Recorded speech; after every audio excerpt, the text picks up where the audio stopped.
PGA European Tour is brought to you by Volvo.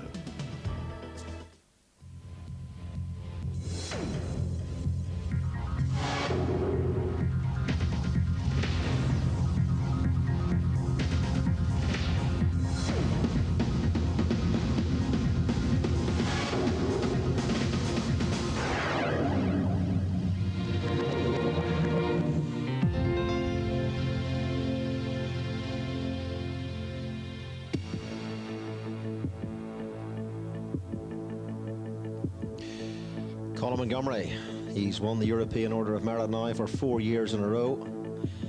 I remember last year when he made it the hat-trick, beating Sam Torrance on that tremendous final round, almost overshadowing the victory of Alexander Cheka. Played a magnificent back nine that day.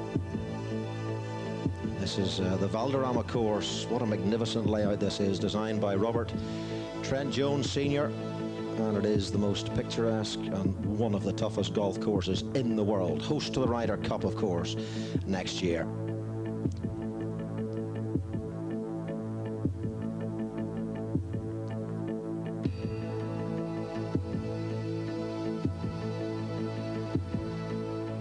The most wonderful setting, the wildlife, the bougainvillea, which flowers at this time of the year.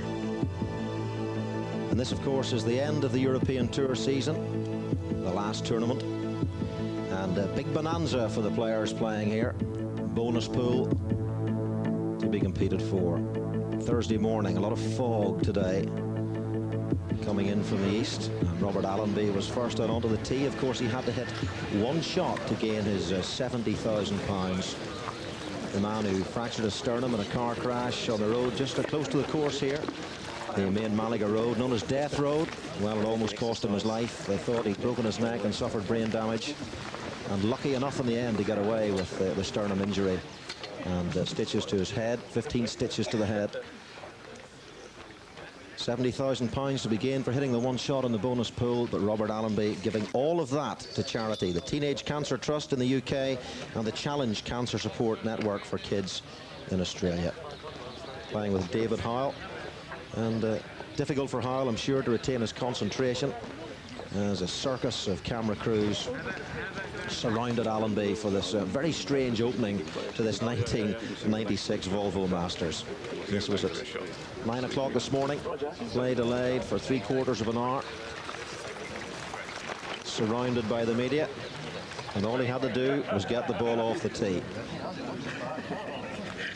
There's a lot of humour too. David Howell said to Allenby, play well.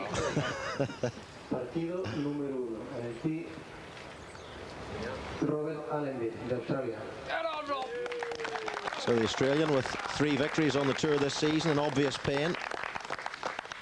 Still a long way from recovering fully from those injuries. It'll be Christmas at least until he's back playing serious golf. Selecting a 3-wood for this shot. And enjoying the moment as much as the big crowd that had assembled around this first tee this morning.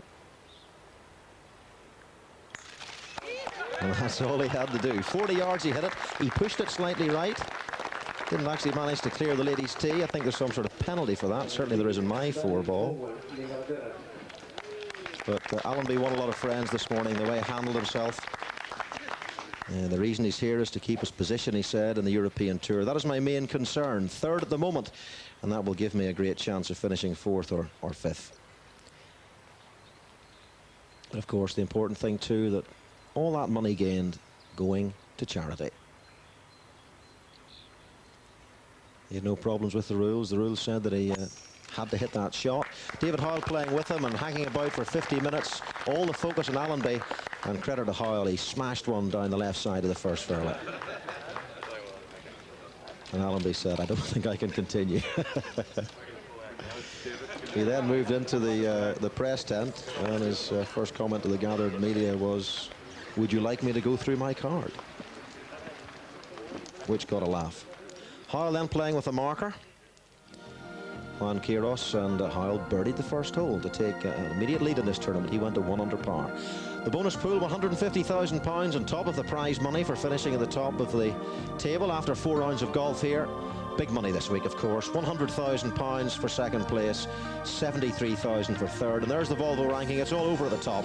Colin Montgomery has already won with £717,000 ahead of Ian Woosnam and the injured Allenby in third place. Montgomery passing the £5 million mark now on the European Tour.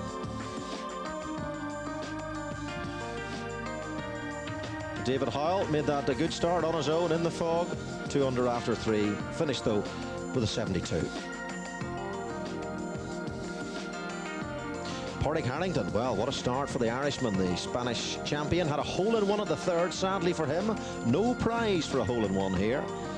But he is 4 under par already, and he leads. 4 under after 7 holes, Padraig. And this is live now, first round of the Volvo Masters. And Padraig, who has an epic short game to say the very least. What a season he's had. Going, of course, for the Rookie of the Year award. Battling for that with Raymond Russell and Thomas Bjorn. He leads by 2 shots from Paul Lawrie, Stephen Ames and Paul Curry and David Carter also on 2 under par. But Harrington, he leads by 2 in the early stages.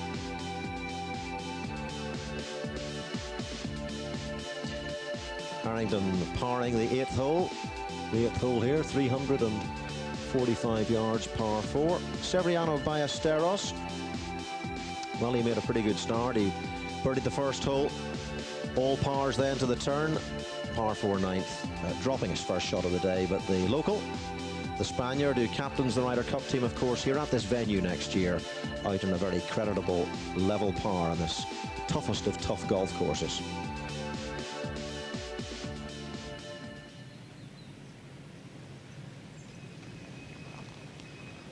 And here he is, the legend himself.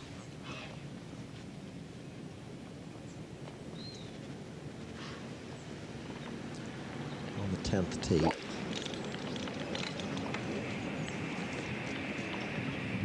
This 10th hole, dog leg right to an elevated green. Tight tee shot. Narrow fairways here. Driving the ball into position is so important. There you can see 4 tees on this hole to suit all standards. Not too much sun shining today as it was when the helicopter took that shot, I can tell you. It's been very damp and miserable this morning. There you are, the dog leg right. Bunkers left if you hit it too far, too straight. And then a gentle rise to a well-bunkered green. And you don't want to get beyond the flag here because the green slopes from back to front quite steeply. Tony Johnson of Zimbabwe, who was in this very booth last year with Steve Beder, was one of our commentary team.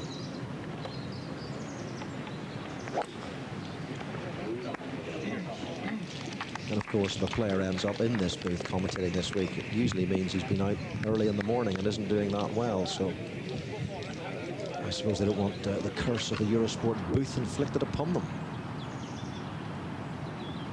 And we will have a selection of players over the next few days joining me here for our live coverage. Padraig Harrington at the 9th. Really is absolute wizard with the short irons.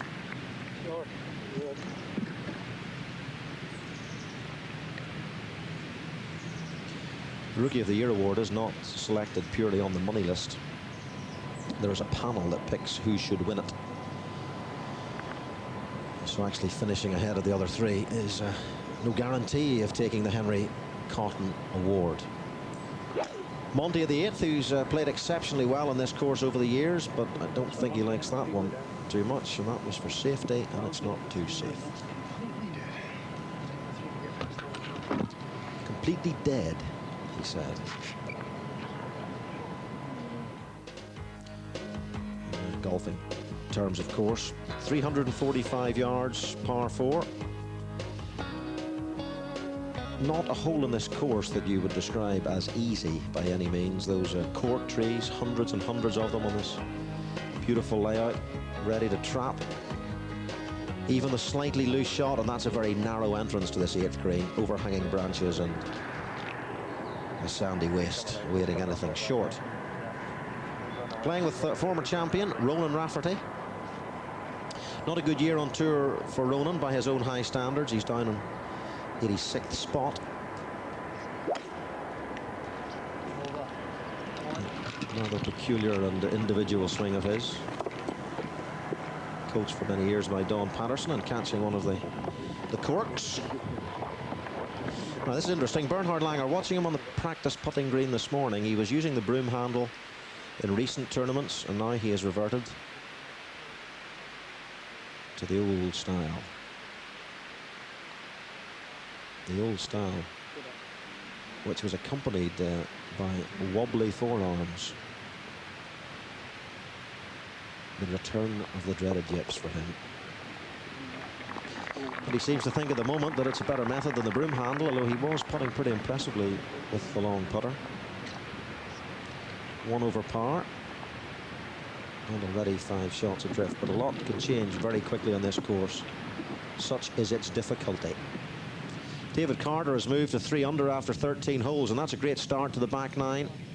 3 birdies in a row. That treacherously tough 12th hole at 2 there. They're hitting in 2s and 3 irons there, out of bounds down the right, and it really is the hole from hell. Now Harrington, having found trouble at the 9th, has this to stay in the lead.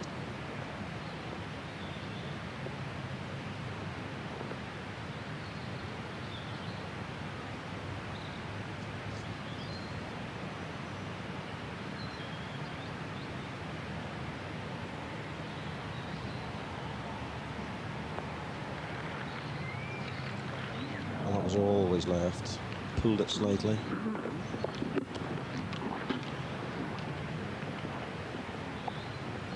So we now have 3 players on 3 under par. Gordon Brand Jr. has joined Harrington and Carter at the top. Left.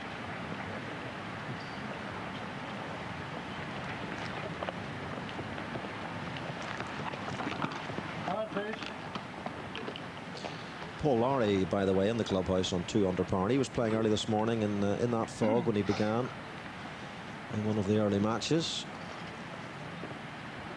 Playing second out with the former British amateur champion Ian Pyman. And Seve Ballesteros knows all about the Havante, which is a wind from the east, which blows across this course. Sounds rather biblical. Seve's played a fine Ballesteros-like recovery here. And a big crowd out in support, of course. Yes, the Levante has picked up and blown the fog away, so the breeze has increased slightly over the last hour or so. Very, very still and damp and dank this morning. And that's the reason why Brand Jr. has gone to 3 under par. He's eagled the 4th hole. Par 5 4th to follow that birdie at the 3rd, the hole that Porrick Harrington holed in 1 at earlier on today. Costantino Rocca putting a very good round together today. He's 2 under par after 17. 3 birdies, just the 1 bogey. Darren Clark this morning shot 72 and only had 5 pars. More and on. Rocca, the Volvo PGA champion. And Ryder Cup old boy now, of course. 2 Ryder Cups behind him. So scores in the clubhouse. Paul Lowry, 2 under par of those who have retired for lunch. Ian Pyman, Frank Nobilo, Jose Caceres, players on level par. Raymond Russell vying, as I said, for that Rookie of the Year award on 72. More live action from Valderrama very soon.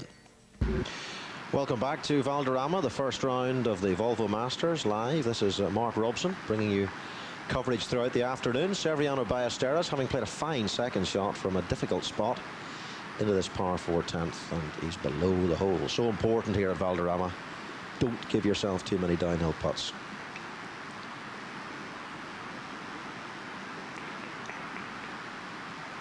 And rolling that one dead, staying at level par. Now back in the tee, joint leader Padraig Harrington. A lot of players going with 3 woods, long irons at this 10th hole. Downhill, not a long par 4, but position the key. Want to nestle the ball in the angle of the dog leg if you can. And try and avoid the rough. The rough is pretty damp. We've had that fog, that a Spanish version of a Scottish har this morning. And it's very difficult to judge how the ball is going to come out of that rough. The damp grass getting between the ball and the club face. Will it fly? Will it not? Langer.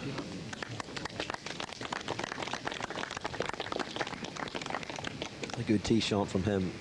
Yeah, this morning when I was dandering about, watching a few of the early players, that was one of the big problems, that the players could not judge how the ball was going to come out of this grass. It's fairly thick and certainly sodden. And Ronan Rafferty maybe suffering a little bit in that respect, having found the wet grass there. It's hard to work out really what has happened to Ronan Rafferty. Maybe it's a lack of desire. He's done it all. He won the Order of Merit in '89, and he's made a lot of money. It's something of a mystery. Still seems as enthusiastic as ever, seems to hit the ball pretty well. Certainly still has his moments, but the consistency in the meantime is gone. He's having, well, the sort of day he's used to this weather.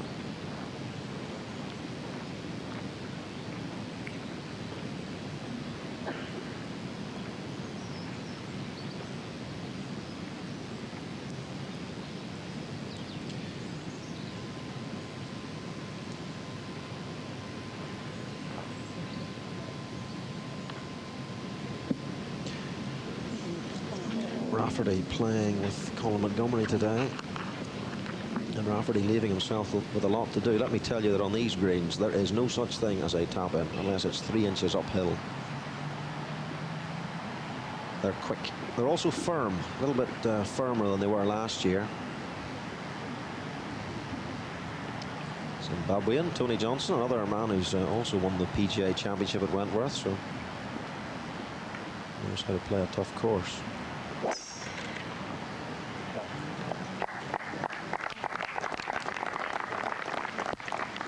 Perhaps not the longest of hitters, but an incredibly competitive guy. Real battler. And a fine tee shot there. It's par 5 11. You don't want to go down the right-hand side. There's a lot of sand there. And the slope on the fairway tends that way. So a soft draw up the left-hand side, holding it into the upslope, is the shot.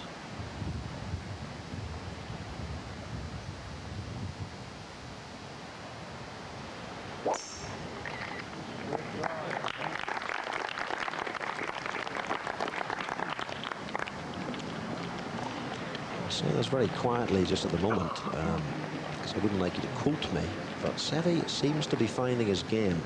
Did well in the Oki Pro-Am, won by Tom Kite, finishing again in the top 5 at a good European Masters, and he's playing pretty well. Maybe coming out of his much publicised slump. Now here's a man who professionally doesn't know what a slump is yet. It's been all glory for Harrington in his first season. Played in the Apollo week here at the beginning of the season with Bjorn and Russell, and they were told then the target is the Volvo Masters. And I'm sure that they then maybe doubted that they would be able to play well enough in their first season to make it here, but incredibly all 3 of them have qualified. Elite field.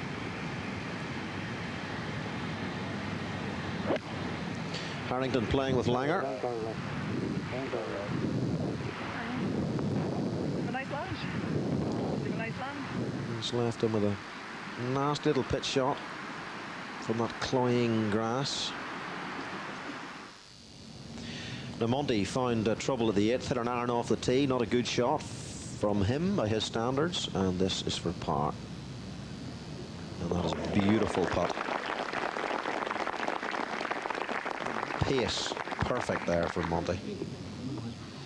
Secured the Order of Merit again at the German Masters, doing enough there to make sure that Woosnam couldn't catch him. Now a closer look at this 11th hole. Anything right sand. Ground cambering away. A hook off the tee though will find the scrub land on the left. Luckily, I suppose in that respect the rough is wet, and anything that lands off the fairway will stop pretty quickly. It's a narrow green, smallish green, smallish target, as it should be of course for a par 5. Most players this morning hitting 2 shots into the neck there, and then a little half wedge in. The pin today cut close to that right hand side near the bunker. This course wonderfully well designed. Robert Trent Jones Sr. designed the course at the outset, and then was brought back again to refine some holes.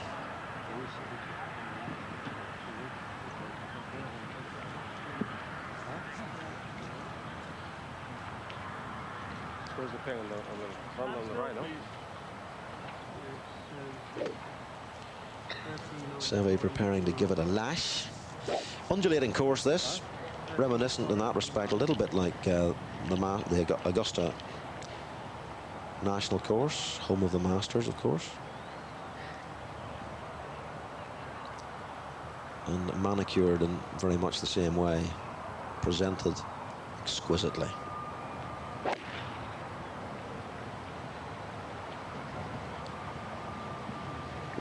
Not sure if he made a great contact there, and he's hiked it a bit. Still, it's the right angle into the green for his 3rd shot. It's now judging how the ball is going to react out of that wet grass.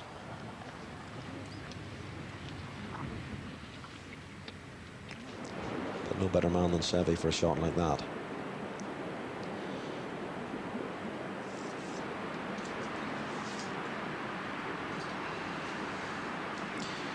Langer won this tournament in 1994, but is currently enduring his worst season since 1979, and the course record holder with a 62 in that victorious year of 1994. Well, this year, though, only one top 10 finish.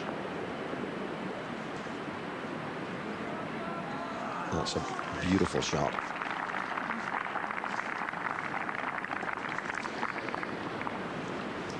Not a difficult one for Langer, but it was all downhill. These greens lightning fast. And won £3,000 for that course record here.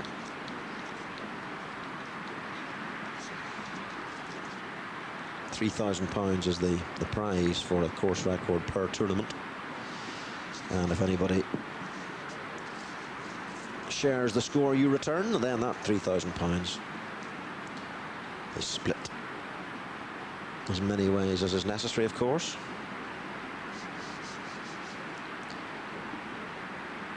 Harrington learnt a lot playing in the British Open, played with Couples and McCumber.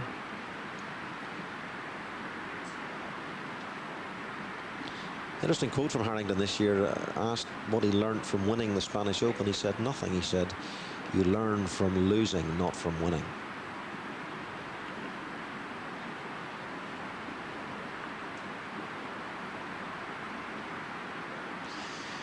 David Carter has dropped a shot. He's gone back to 2 under after 14. So Harrington and Brand Jr. lead on 3 under par.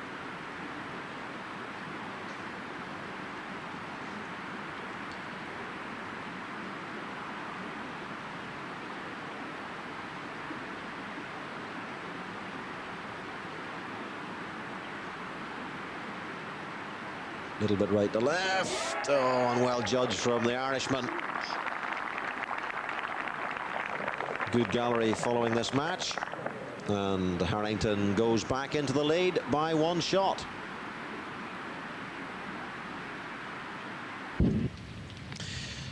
You're looking at a picture of Alexander Cheka, who's the defending champion here.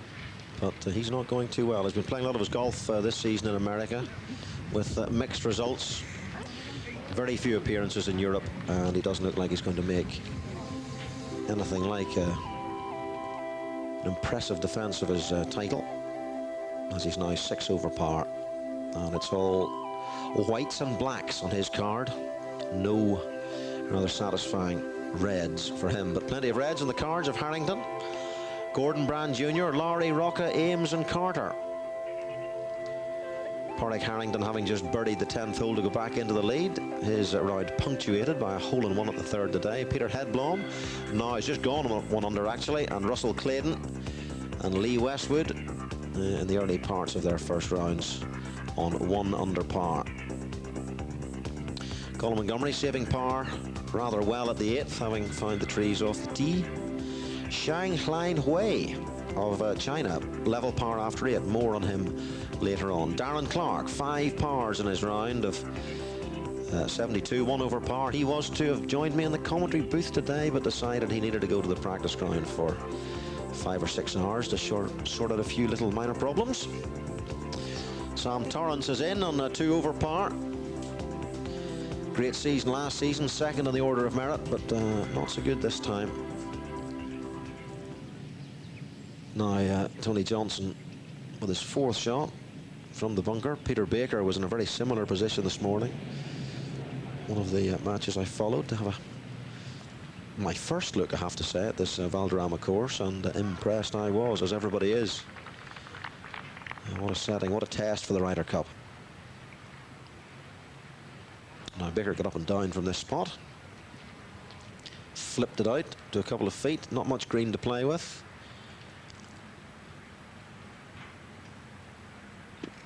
Tony Johnson, who's a religious practicer from the bunker, and that's not a good shot for him. Does work hard at it. Uses bunker play to work more in rhythm than really the bunker play itself.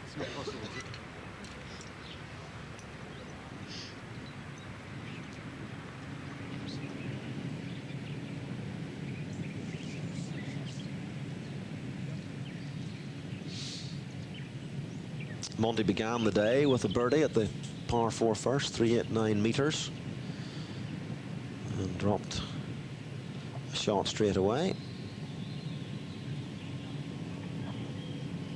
And it's been an inaccurate sort of beginning for Monty, missing a fairway here and there, and a green now and then.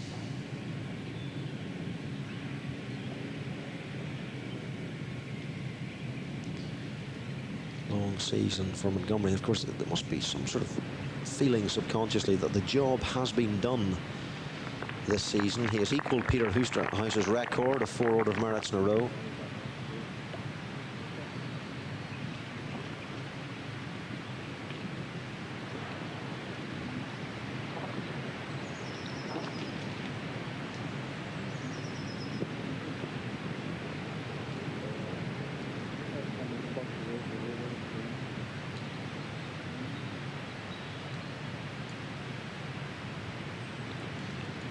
I can tell you that Seve Ballesteros has birdied the 11th, the par 5 11th.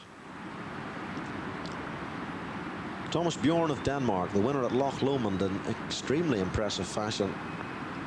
Played with amazing composure for a rookie in the final round to hold off Jean van der Velde.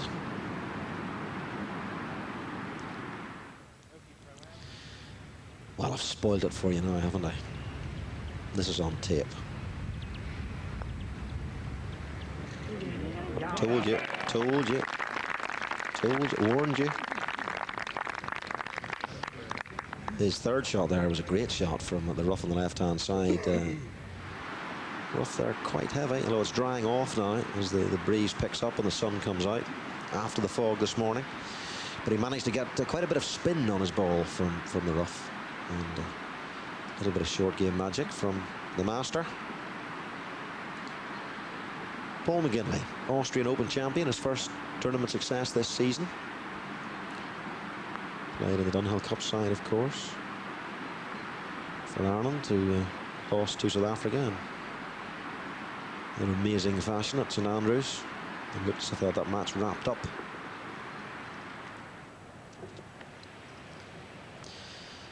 Monty for the second hole in a row, with about an 8 or 10 footer to save par. Hold it on the 8th, missed it on the 9th.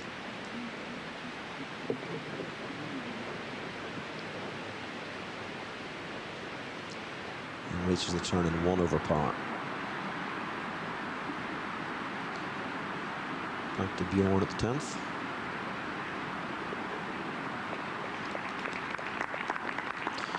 Winner of the Challenge Tour last season. It really is amazing now how these Challenge Tour players and rookies seem to be able to burst through onto the big stage. No bother at all.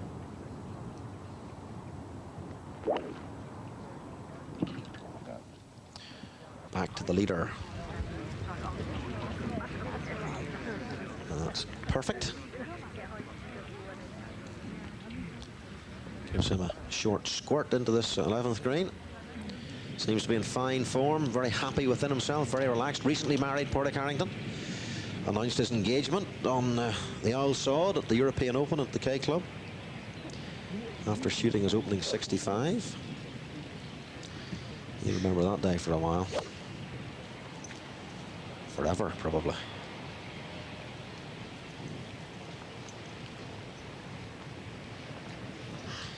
Now this is one beast of a par 3. 2 or 3 iron. Very narrow entrance to the green. Trouble everywhere. Designed, I think, by the Spanish Inquisition. And there's out of bounds right, Seve. And if that's too far down that right-hand side, he's in trouble. Well, he may be all right. He may be in the bunker. It certainly came right off that one. It's an intimidating tee shot, this 12th. Through the narrow avenue of trees. The shot actually from the chopper doesn't quite do it justice. It looks a lot more frightening when you're standing on the tee than it does from there. Big valley below the green. Deep bunkers, deeper than they look. And it looks like you're hitting to a postage stamp when you're standing on the tee, and it's a long way away. David Carter, 3 under par after 15. And he's done most of the damage on the back 9, having reached the turn in level par.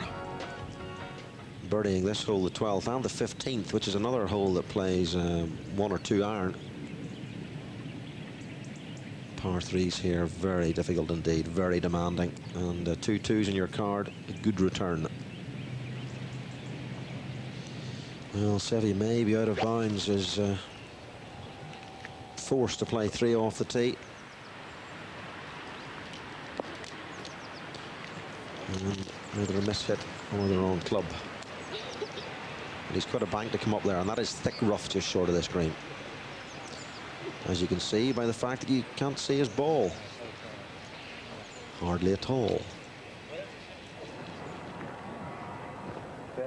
Yeah, I think so. I mean, you'll be shutting it down a bit anyway where you've got to stand it.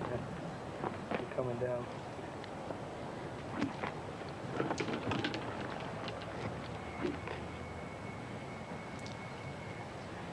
79 wind is hurting about 6, isn't it?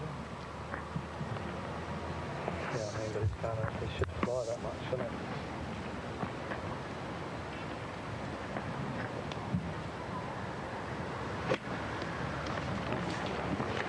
Seve knocked it pretty well stiff from a similar spot.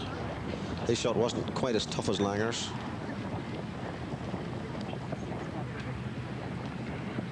Of course, the adjacency of the path has some sort of psychological impact.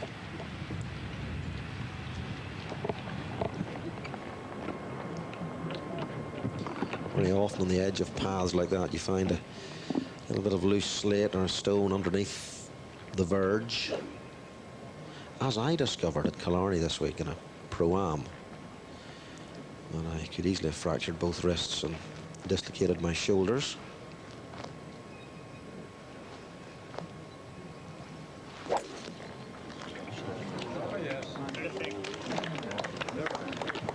The liquid swing of Colin Montgomery, but not finding the short stuff yet again, and he's had an irritating day.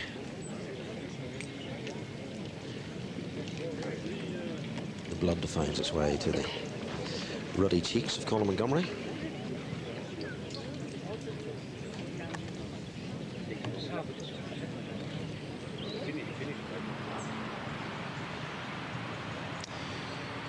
The problems of the Ryder Cup captain, who is not in your picture because he's away over there somewhere to the left of the green as we look at it.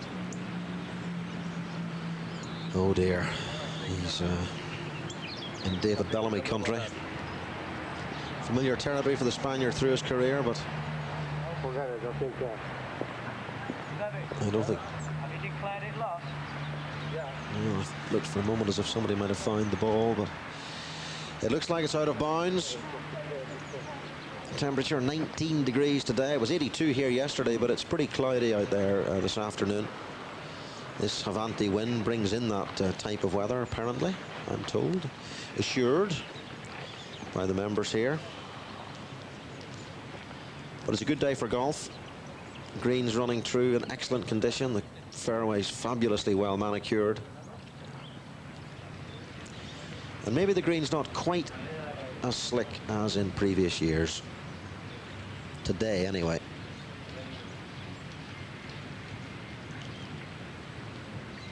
The breeze just tugging at the flagstick here. It was absolute flat calm this morning, and the fog was pretty thick. We came in from Malaga Airport last night, and the taxi was doing, well, down to 20-30 miles an hour at times. Thick fog all the way, or most of the way. Good putt from Langer.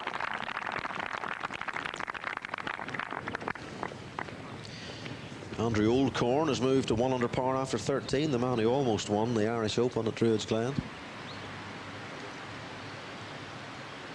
Now Seve, having birdied 11, may well drop well, a couple of shots at least at the 12th, and he was in a difficult lie there for his 4th shot. At least he does give himself an uphill putt for a double bogey.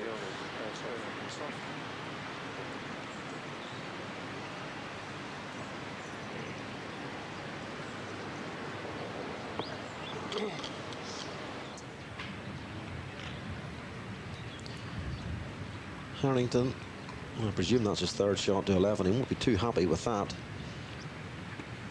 Such an artist with a wedge in his hands. He's left that quite a bit short.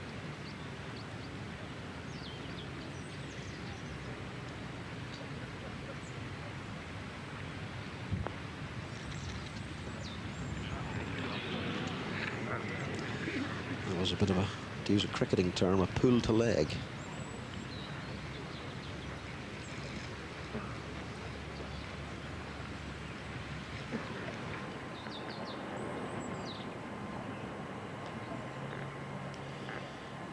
Move down to other way, Marshall, and keep the board down, okay?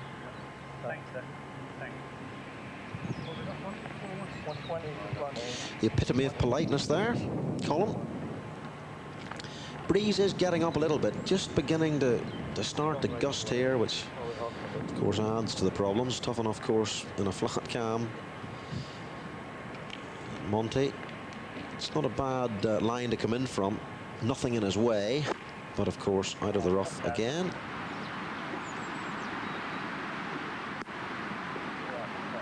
Well, the hand came off the club and he let it go a little bit. Look of confusion.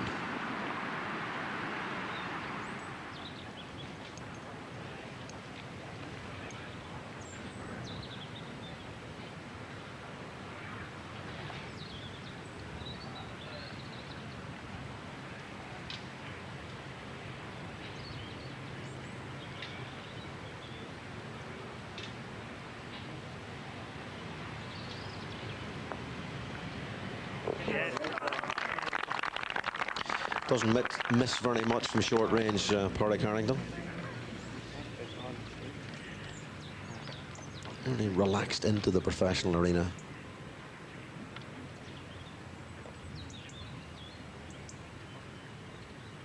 Smile never too far away when things are going well.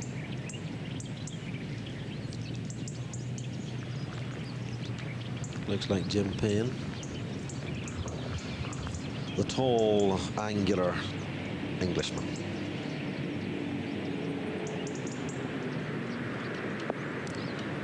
Playing with Andrew Oldcorn and playing an exceptional shot there. Beautiful approach from Payne, who's 1 under after 13 holes. And the sun coming out here now. Costa del Sol, Seve for a double bogey, having put his first ball out of bounds. And that's a treble.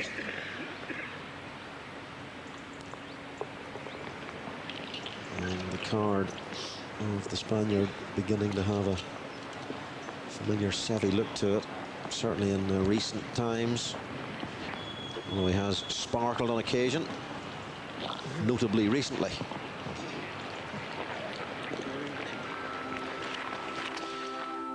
But it's Ireland on top at the moment. 1 shot clear, Padraig Harrington. Stephen Ames of Trinidad and Tobago. He's moving quickly up the leaderboard. And David Carter alongside him with Gordon Brand Jr. of Scotland. 3 under after just 6 holes.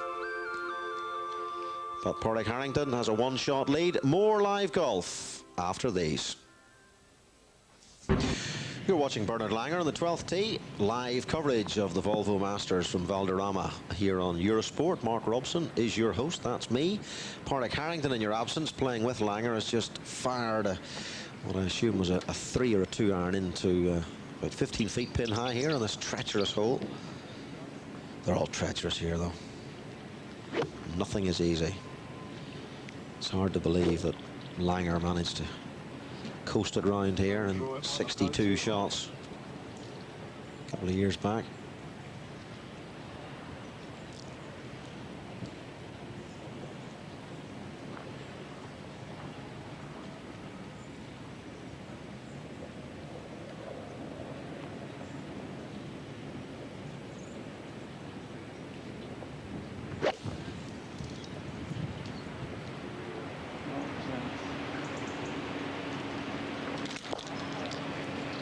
He's done a bit of a Seve, maybe not just as far right as the Ryder Cup captain, who found himself out of bounds.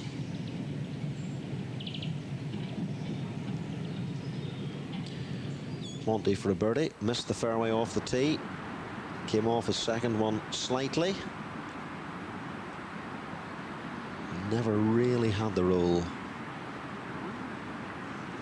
I said in a previous Eurosport programme that an old Irish saying was that 99% of all putts left short don't go in, and somebody has let me know that is the most stupid thing I've ever heard a golf commentator say, but I feel sorry for that person because they clearly didn't understand the joke, which was obviously far too subtle. Never mind.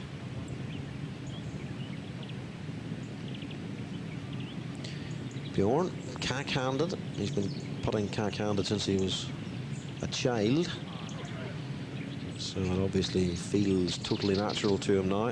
For a lot of players, it's the last resort. For him, it's the only way.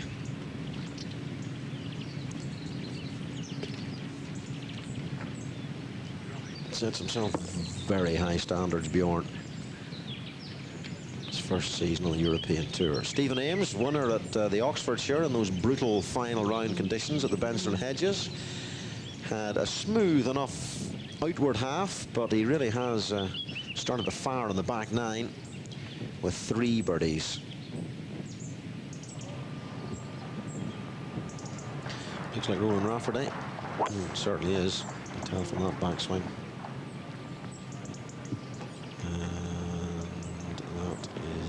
All right.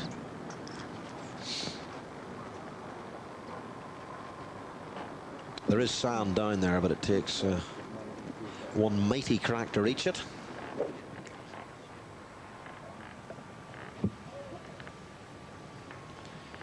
Monty not into his rhythm yet. Making a few errors. Not his usual arrow straight self, and that is a snap hook. Thank you very much. Another ball, Alistair, please. Stand still.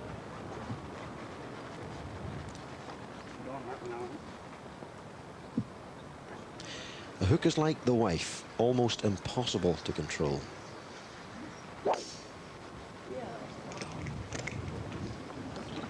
Don't see Montgomery do that very often. One of the best drivers in the world.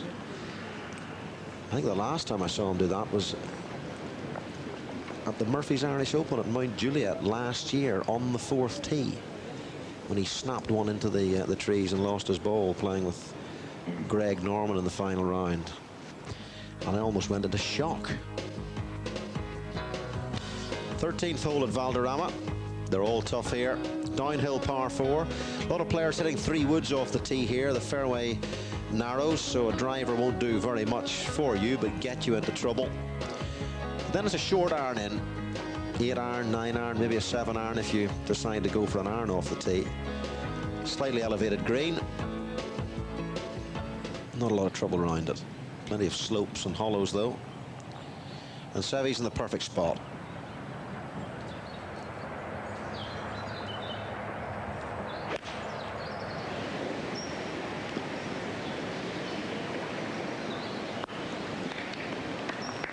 It's okay, uphill putt.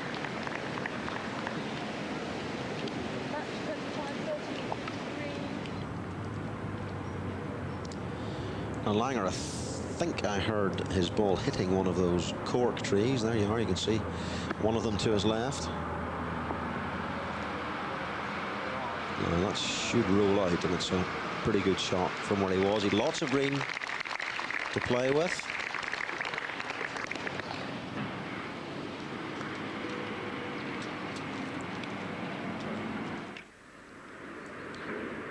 Jim Payne at 14. The pins on the flat part of the green today. And it's another very difficult hole, the second shot. Almost as if the green is built on top of a tar.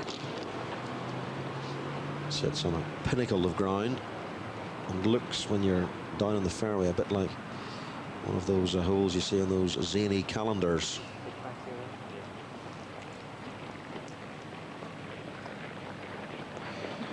Harrington, after a really quite splendid tee shot at this intimidating 12th hole, has a chance to go 2 shots clear.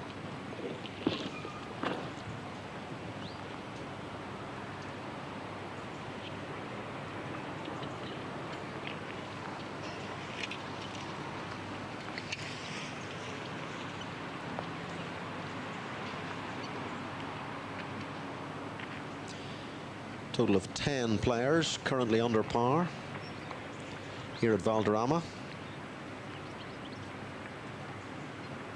Most certainly one of the toughest venues on tour, if not the toughest.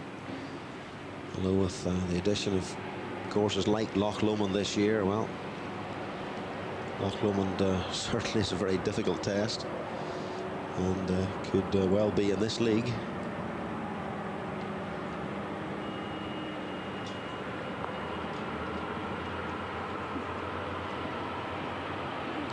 On a 3 at this hole, you're never unhappy.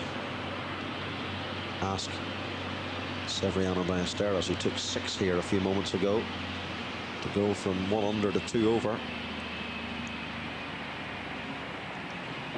And it's a card wrecker, this one. Now Monty, having hit that pretty awful tee shot, has found his ball. It's managed to escape the clutches of the bougainvillea. But he could do nothing more than hack it sideways. And regular listeners will know that that is my pseudonym when I'm writing golf. It's a great name for a golf writer. Hack it sideways. 16 birdies today, so this hole represents an opportunity to get something back from this course. Doesn't give much away. Long way to go for Monday.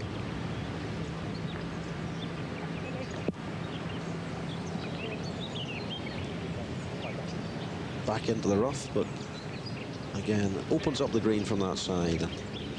Looking a bit disconsolate with himself today, and I'm not surprised. The last few holes his game has deteriorated, for him quite alarmingly. Meanwhile, Rafferty from the right side of the fairway, right-hand side, and putting himself in good shape.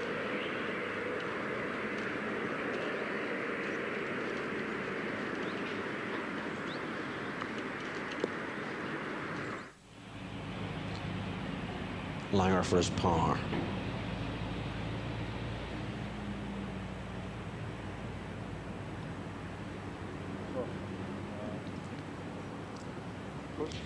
Langer's nemesis just now. That sort of putt. Now Seve, after that treble, looking to get something back. Green's billiard table smooth here. As slick as Jack Benny's delivery.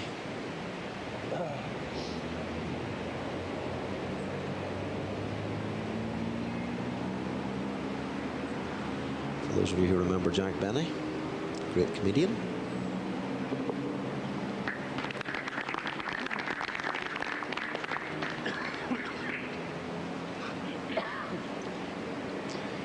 Seve at 2 over.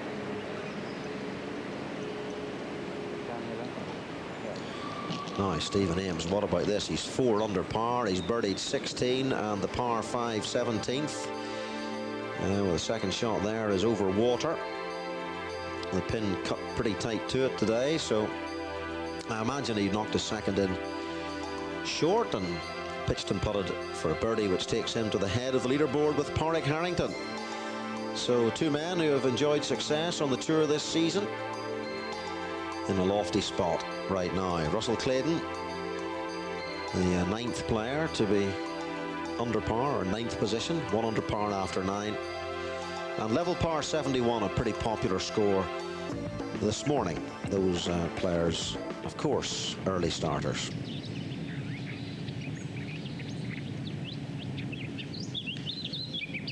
Retief goes to the 11th and this for a bogey. So he's not having a fruitful day so far, that's for sure. Winner in Slaley Hall of the Northumberland Challenge. Tony Johnson. Little wrap putting stroke. Very like his countryman, like Price, in fact. Similar design of putter. Zimbabwean style it must be. Handed down through generations. Well, Paul McGinley's having a disaster today. 5 over par.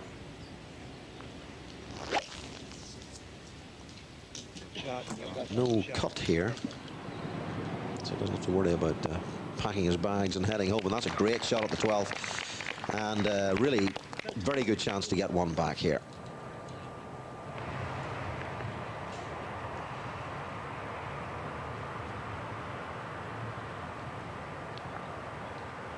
Monty needs to get up and down for his par after hooking into the munchies off the tee, and that's a great shot from Montgomery.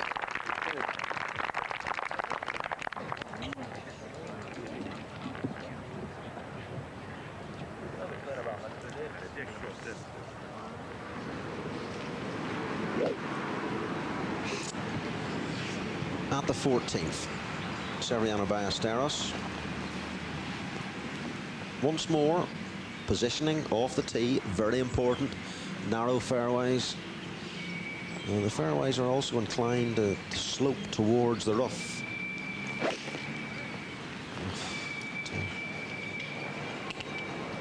He's done it again. Same shot as the 12th. Right off it. Way right. Everything about the swing and the body language telling exactly where the ball was about to be deposited.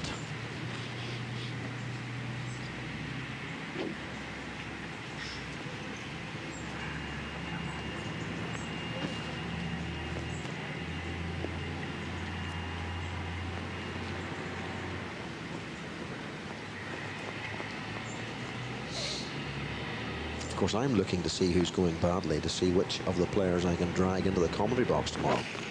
Because he needs to be an early starter, you see. And like the Masters at Augusta, the players go out in order tomorrow.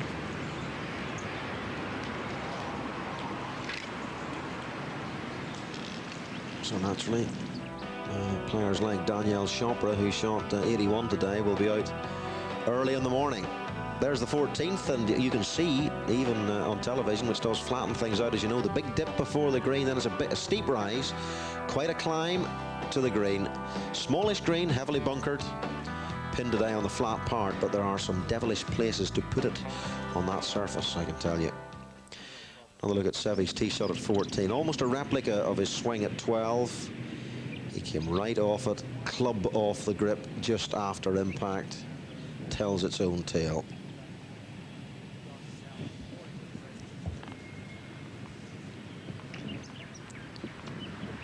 There's a friend of mine who hits a lot of his shots off the right foot, and it's known as a bucket of cement method. Right foot in bucket of cement. Montgomery, and that I tell you is a great save. He steals a steel robbery, that is. Robs a par from the 11th after hooking it into the deep gunge. Here's the Chinaman I was talking about earlier on, Shang Lan Wei. 1 over par, going pretty well from the People's Republic of China. He's had a very successful season, received a special invite to play on the Volvo Masters this week. Came to the Volvo World Amateur Final, representing his country in 1994, and at that time the leading amateur in the People's Republic. And they won the World Amateur Team Final that year, playing with Cheng Yun. More later. I have a press release that tells me all about that chap. You don't think that was off the top of the head. Now, Porrick Harrington, the Ballesteros disease seems to be spreading, except Harrington has pulled this one. Still, he's all right. He's missed the green on the right side there. You do miss the putting surfaces here, and very often the ball catches a swale and dribbles away for what seems like an eternity into a horrible spot, most usually. Getting up and down is not easy. For example, if you miss the 18th green short, the ball can roll away back almost 15, 20 yards. Now Langer having to manufacture round the cork tree.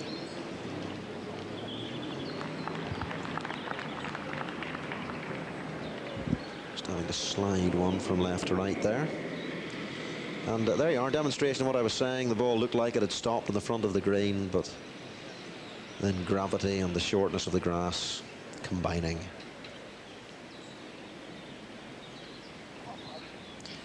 I think these fairways have been cut with nail clippers. Now this 12th, a great hole to watch, because all sorts of things can happen. Great hole for the sadistic spectator. Cries of come on wind. There isn't that much of it, especially in the trees. These cork trees, though, not the highest of trees, nothing like the great oaks at Wentworth.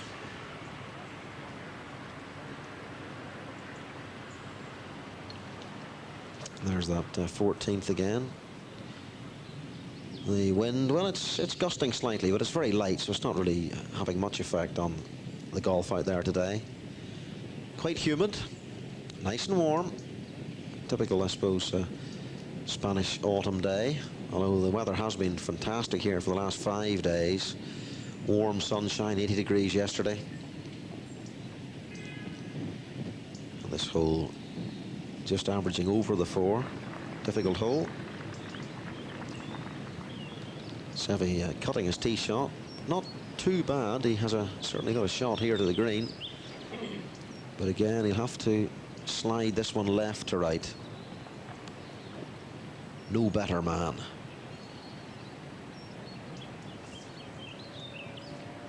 Small target, as I said. Anything coming in here low There's no chance. They have to float the ball onto the green.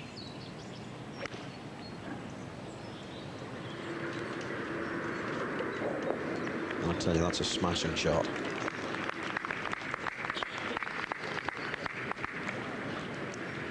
May have looked pretty simple, or he made it look pretty simple, but it was tough enough from there. And we're deciding to use the putter, and it's a pretty good selection.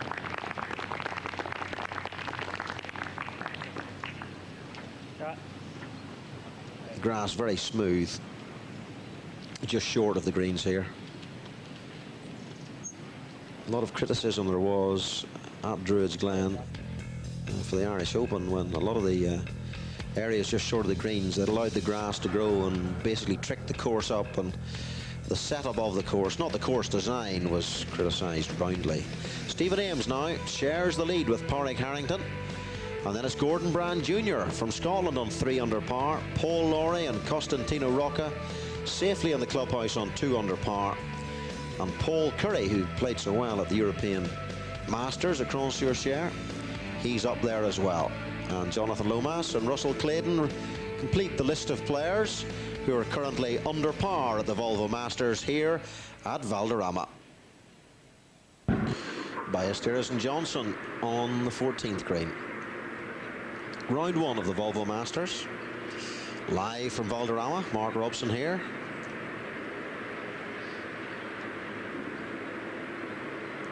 I'm currently drying my feet in the commentary box. Stupidly went out on the course this morning in my boat shoes, and of course the grass was soaked, and my shoes and socks are soaked. They're hanging outside in the sunshine, in the warmth at last. Seve for a birdie, having to climb the rise with that putt. But again, importantly, it was an uphill putt. Don't worry about the glassy nature of the greens when you're faced with something downhill. Harrington for a par, a clumsy pitch shot from him, and well, the short game that is becoming famous on tour, deserting him just for the moment. So Stephen Ames now leads on his own. Stephen Ames, 4 under par, and has made it to the clubhouse, a round of 67. That is great golf, and made his score very much on the back nine with 4 birdies and no drop shots. Curry also in now on 3 under par. That's a smashing round from Paul Curry, 68 from him. And Pádraig Harrington, only one of those players in the top 5 there, still out in the course. But plenty of challenge coming up from behind. Gordon Brand Jr. has dropped a shot, though. He's gone back to 2 under at the turn. Russell Clayton 1 under at the turn as well. 1 shot behind him. Good putt from Langer. No bother at all from short range that time. The former champion stays at 2 over par.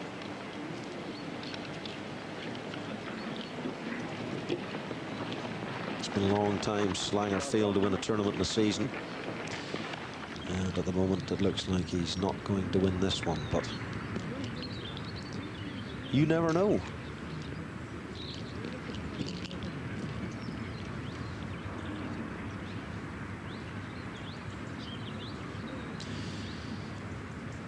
Scotsman Old Corn.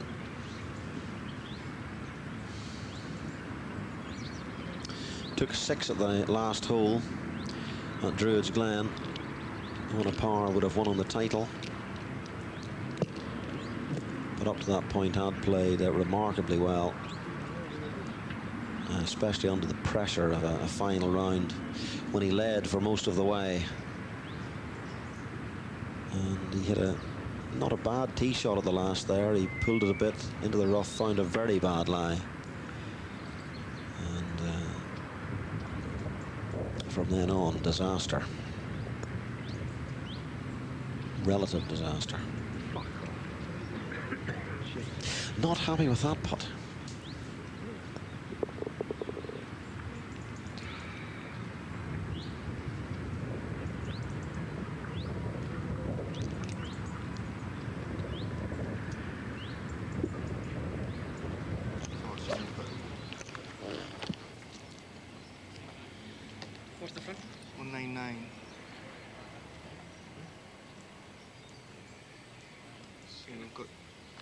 Let me go with it. The gospel according to Alistair there, 199 to the front. The pin is 11 on. And he's hit it 199. Exactly.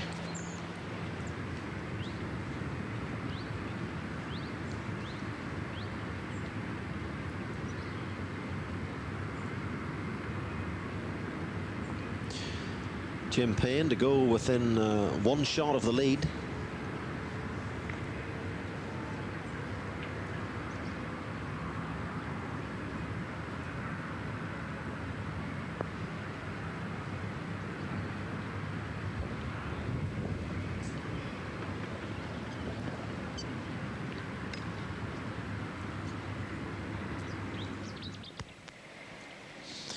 That's the 15th you're looking at, downhill. Stroke index 16 for the members. And for these guys, it's 1 iron, 2 iron, 3 iron for the big boys. Seve tapering the ball in from left to right.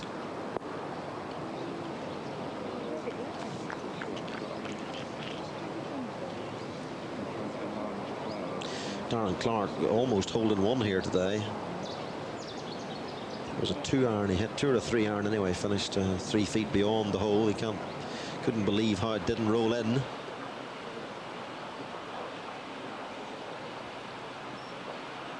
There's the beanpole figure of David Carter.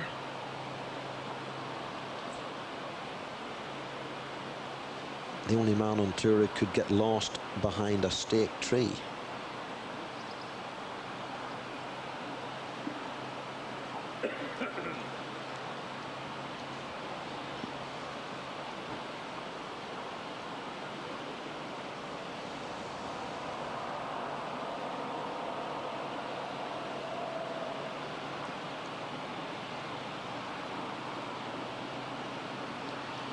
Putting together a very fine round today.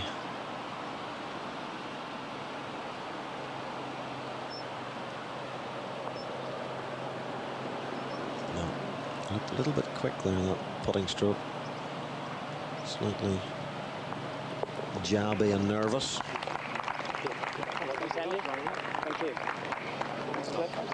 Playing with Andrew Sherburne, and that's a good round despite dropping 2 shots in the last 3 holes. Anything in or around par on this course is fine golf indeed, but even though he is under par, he will be a little bit disappointed with that finish.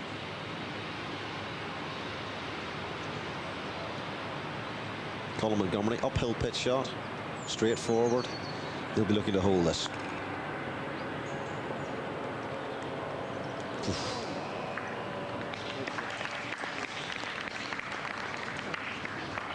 Good shot. But he was thinking 2 there. As you and I are thinking, let's get down in 2 from here. These guys are looking to knock it straight in. It's Arnold Palmer who said once, always pitch to hole.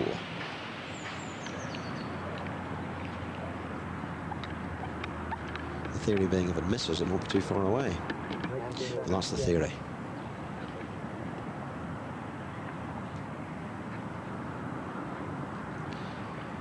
Harrington's found the perfect spot off the tee at 14.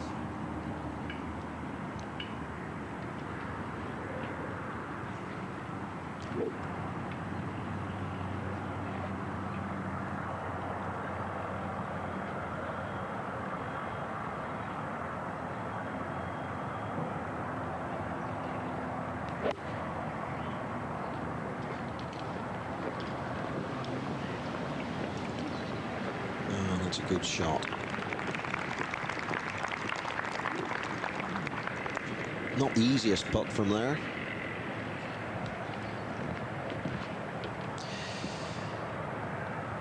But if these greens dry out and speed up as the week goes on, if the weather's conducive to that, we're going to see some fun out here, I can tell you.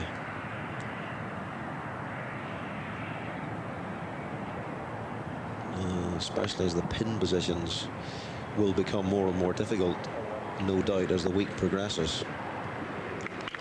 Good shot from Langer.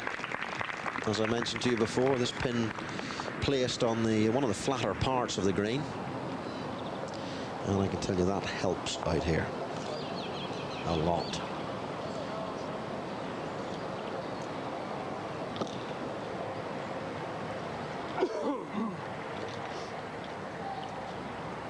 The Ryder Cup captain, Seve Ballesteros, and there are the standings so far. Thomas Bjorn in second place, and I wouldn't be at all surprised if he makes it onto the Ryder Cup team next year.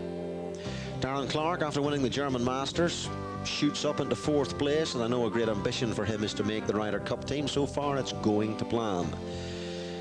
Per Ulrich winning in Kildare, of course, the European Open. Miguel Martin has put together some great results this season. 17th of Valderrama, the par 5, 300 yards from the tee exactly. There is a strip of rough across the fairway, which some of the players reckon is pretty unfair, because if you nail one right down the middle, you know, hit your best drive of the day, it's in that little band of rough you can see just below the camera now. And then it's about 190 carry to the front of the green. If you're in that patch of rough, really, the only thing you can do is lay up short and leave yourself with a pitch over the water. And this one of the more undulating greens on the course. And they can put the pin in some really treacherous spots on it. And it shows you that it is a tough par 5. Not too many par 5s on tour average over the number.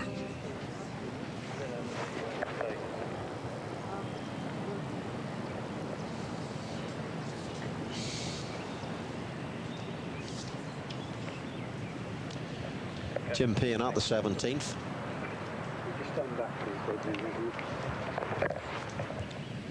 Willing to play a second shot.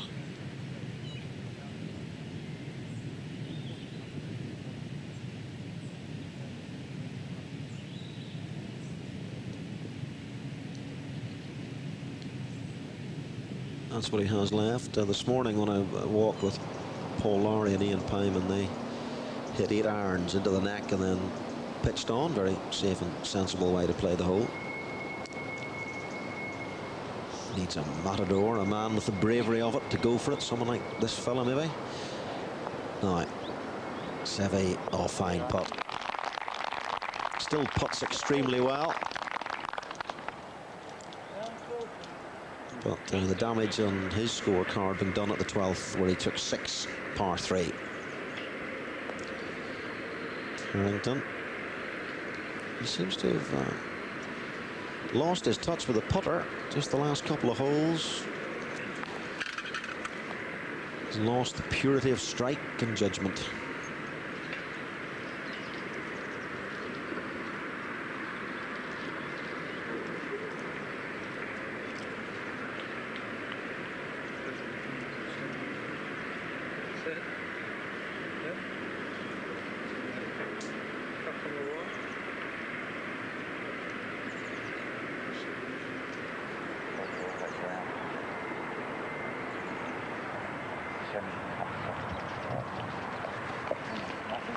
You can see from the way Jim Payne walked back down to the ball there, he's on quite a slope here. Again, if you do miss the fairways, the terrain does slope away quite steeply at times.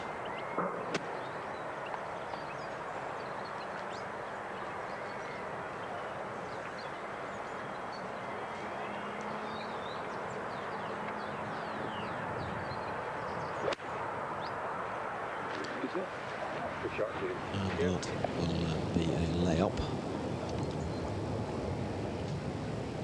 There's quite a bit of work to do there. Maybe 150 left, 140. You don't want to miss the green or miss the pin here left, because the ball or the green slopes away quite sharply, severely on that side. Langer for a birdie at 14. This is a much easier putt than the one Harrington had from the back fringe. Right. Uphill. And that simply a misread. It was good pace.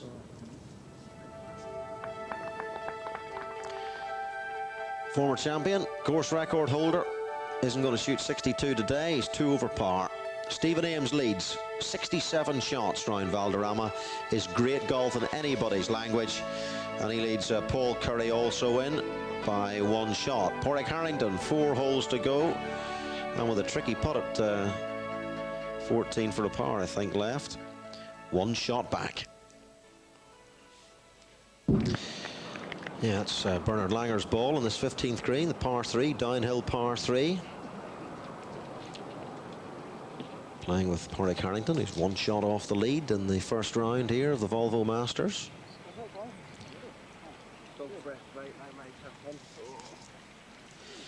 This golf course, close to Gibraltar, Rock of Gibraltar, between the mountains of Ronda, the Mediterranean. On a clear day, you can just about see Morocco. Not too far from Marbella. Places like Torremolinos, Fuengirola, Benalmadena. Places we've all been to on holidays, but really don't like to tell anybody about it. It's a wee bit down market, isn't it? Isn't it? I think it is. Harrington, 1 hole in 1 already today at the 3rd, getting nothing for it. And that is not the easiest of pitch shots, I can tell you from there. The green runs away from there, from that little slope beyond his ball. It looked like the ball is settled down into the rough. Now, the 16th hole. Fairway cambers right to left. So the ball will run towards the rough here. There you are. Don't I speak the truth? Leaves him good shape though. 7 iron, 8 iron in. Over the water for Jim Payne. Pin at 17, the par 5, 18 on. 6 paces from the right.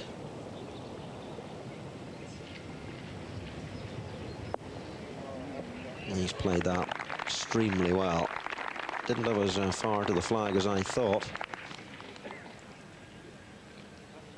But playing the hole sensibly, having missed the fairway left off the tee. Just knocking that second shot into good position. Old Corn at the 17th, second shot. Well, he's got the beast out here. He's going for it. Brave shot, brave shot. Oh dear, dear, dear. It's in the water.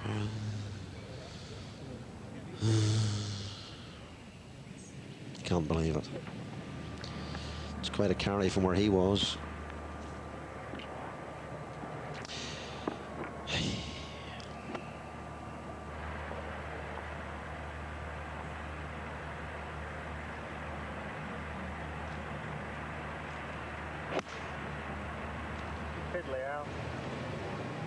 More like Monty, the centre of the fairway, but another loose shot from Colin.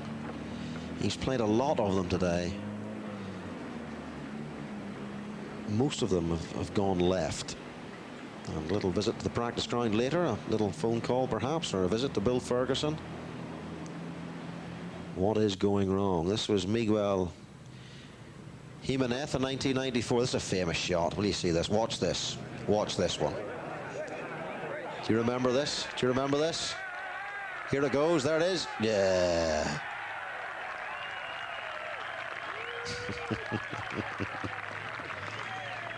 Fantastic.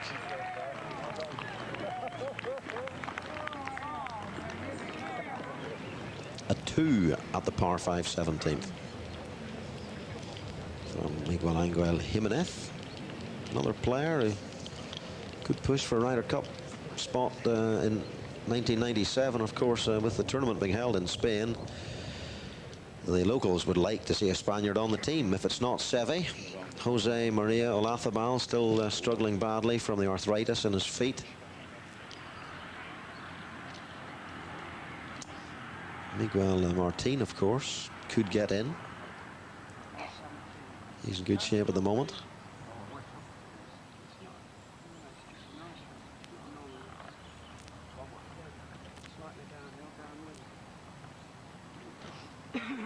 You probably heard that downhill downwind.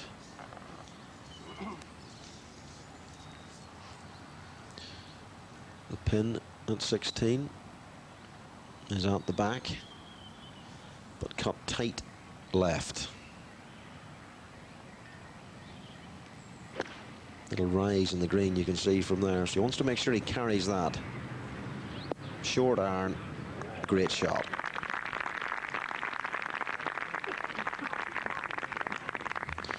Well, Seve will be thinking now, hold this, birdie the par 5 17th. It's not a bad round. Oh, an old corn. Having put a second into the water. I presume that was for a par.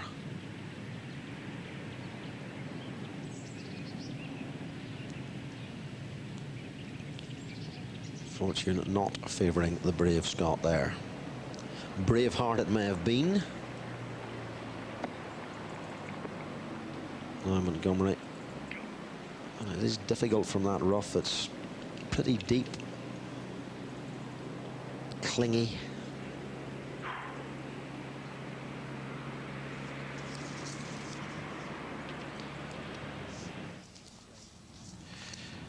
Now Harrington needs a delicate touch here.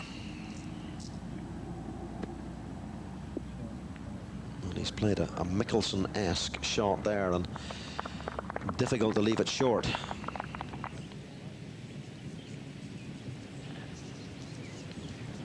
Payne an old corn. Payne played the hole the smart way, it has to be said.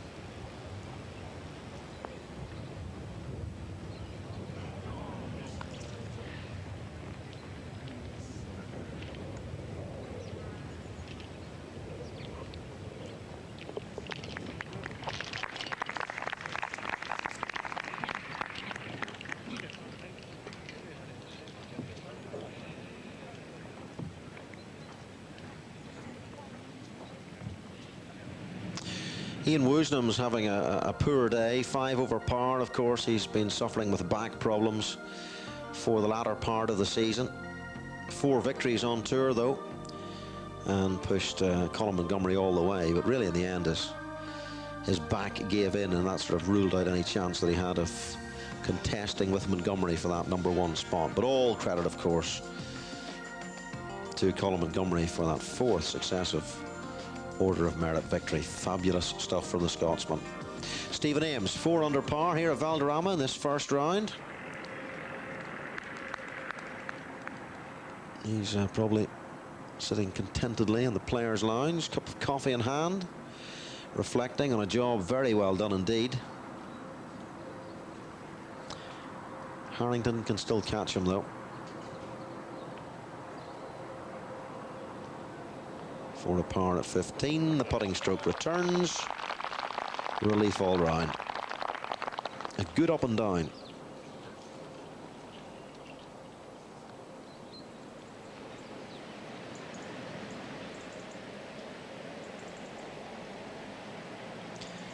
It's not a sight you see very often. Montgomery having several 10 or 12 foot putts for par today. These are usually for birdies. I tell you what, he's owed his fair share of them, though. Playing badly, but keeping his round together. Only 1 over par, and that, of course, the sign of a great professional, which he undoubtedly is.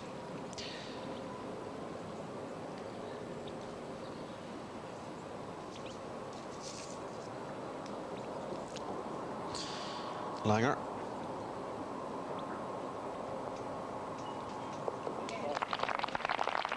Also holding out well from short range. Seems the difficulty comes from more in the sort of 4 to 3.5, 4 to 6 feet length, when the forearms seem to develop personalities of their own. Paul Curry, former Jersey Open champion, in 2nd place, 3 under par. Paul Lowry, one of the early starters, he went out in the fog that clung to this course between about 9 o'clock and noon today. Sun's out now, though, I'm pleased to say. Costantino Rocca also in with a round of 69.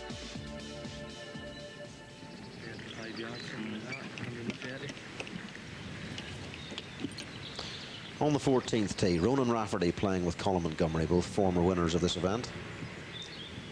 Attractive draw.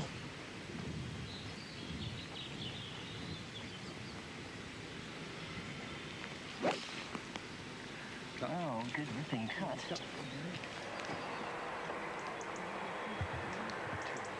Good looking cut, he said.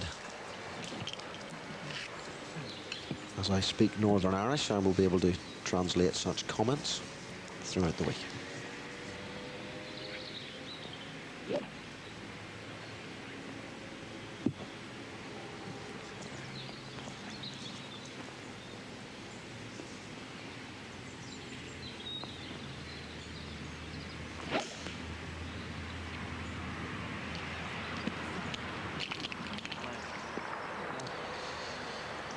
Monday in a similar position to the one Seve was in, and he's got a kick. You can see the ball just kicked back out there, back onto the fairway, so he should be okay.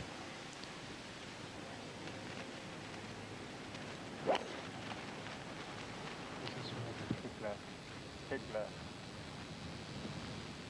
He needs a kick left as well.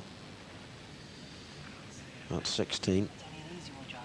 Maybe blocked out there by one of the cork trees. Hundreds of cork trees here, which date back to when Columbus discovered America. They are that old. Quite a few have been transplanted from other areas of Spain into here.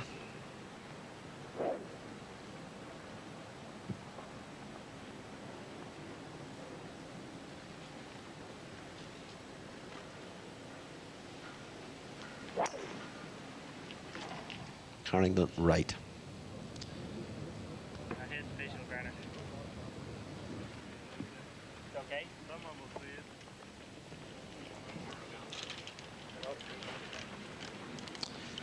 That's hit Cork, I think. Not Cork as in County Cork.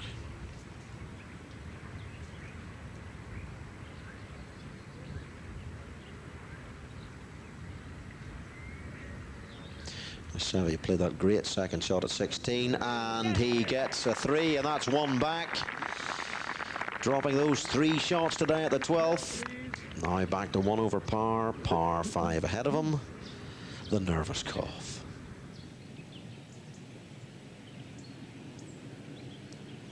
A psychological clearing of the throat, that is, you know. Ask any good sports psychologist.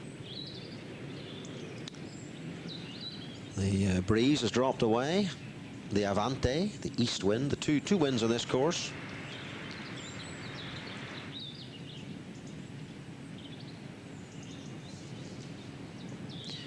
Dominant winds. The Poniente comes from the west, brings warm, dry conditions, and the Levante from the east brings humid and moderate, and a bit of fog, as we discovered today. Seve needs a good tee shot here, but doesn't want to be too good. I think he's pulled it away left, though, has he? Yeah, he has. He's down where Jim Payne was. That really rules out going for the green, which isn't maybe a bad thing, because Old Corn hit a smashing drive, was tempted to have a crack at it and stuck the ball in the water. And I think that tee shot has taken that decision out of the hands of the Spaniard.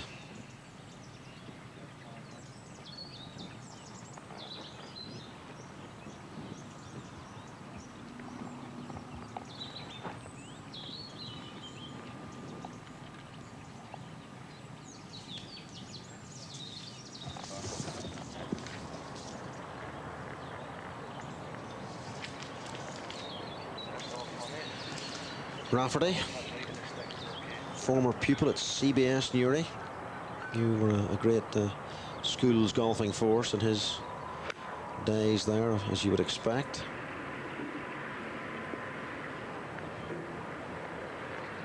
And he's sort of scuffing his way up the 14th.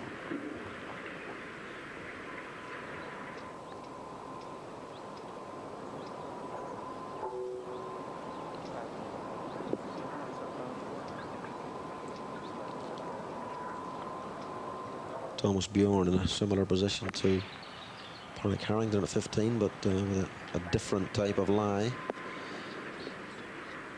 it would appear, from the type of shot he played. Montgomery, playing with Rafferty, gives himself a birdie putt, but that ball is settled in against the fringe, which makes it slightly more difficult with the putter. But again, very unhappy with the quality of his golf today. And it has been poor for him. Now, this is Padraig Harrington. And I presume that's his first ball. He did cut it away right, and the ball clattered there in amongst the court trees.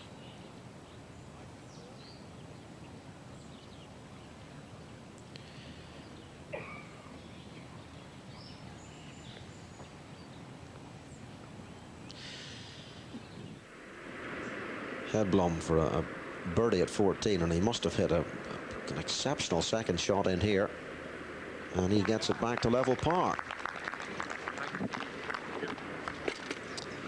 The Moroccan Open champion, tournament he won at Rabat, of course, a tough course like this one.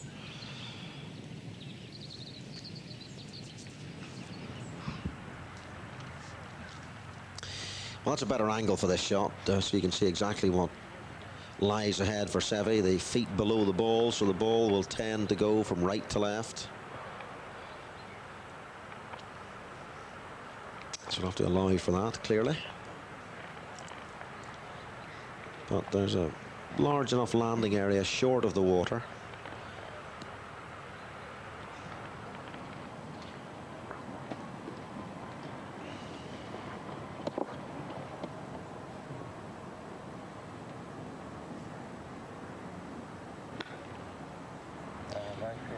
Not much more that Harrington could do there, but get himself back into position. Again, just an indication there of the steepness of the slopes on this course, on the fairways, and really from there, you know, he's going to find it very difficult simply to hold the fairway, pitching back onto it. And he's the ball has rolled away into what looks like some pretty deep rough, so more problems ahead.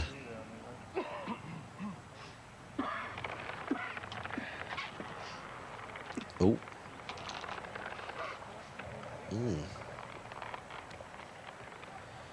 He thinks he's 19 again. I think I'll close my eyes for this one. Maybe Seve should as well. It's about a 200-yard carry, and it's going to swing away right to left, and there's a lot of water short, and if it hits the bank short, it'll go into the water.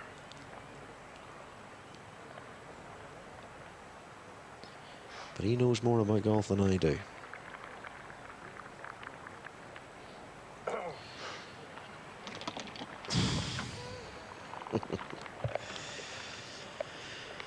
The nervous, throaty cough returns.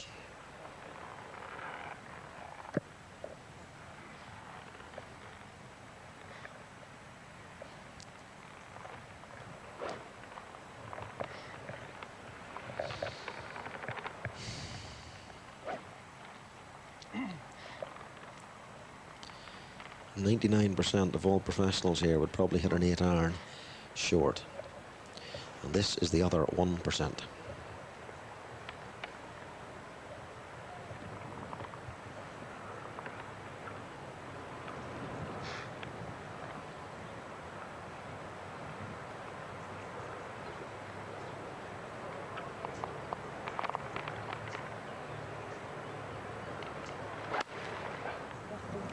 That looks to have gone a long way up in the air, and has it got the carry?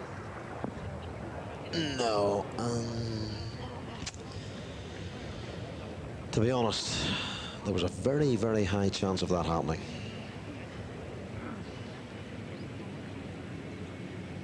It was a tough enough shot from a good lie in the centre of the fairway, but the feet below the ball and clearly sitting up slightly in the rough. Always the chance of getting slightly underneath it. And, well, was that poor course management? Who am I to judge? Who am I? Monty will make par at 14.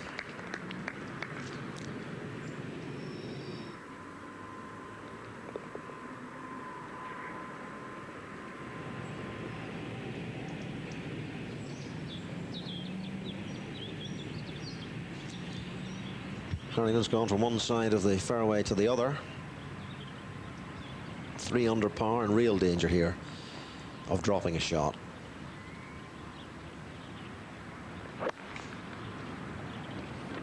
From a not particularly easy lie either, and he's played that well, but it will run on from the rough.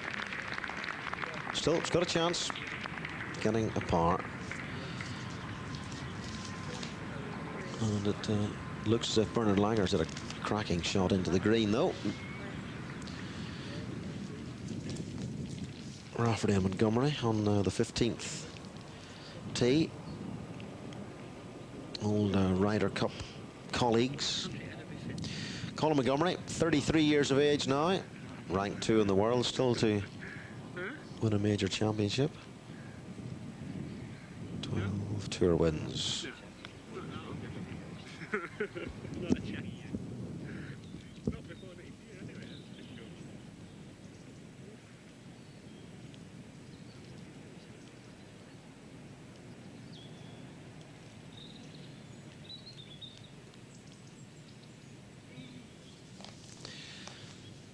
Colin's nails as manicured as neatly as the course itself.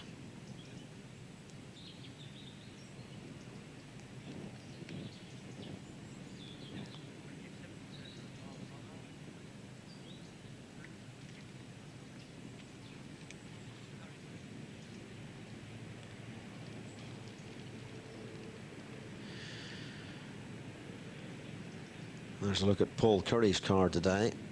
Dropping a shot at the second. Got it back at the 5th, and then a great back nine. Some excellent back nines today.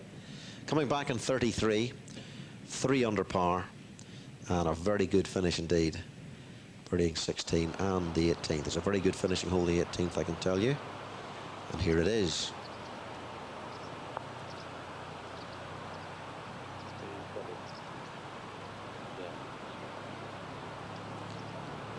Green's a nice pace today, not a frightening pace.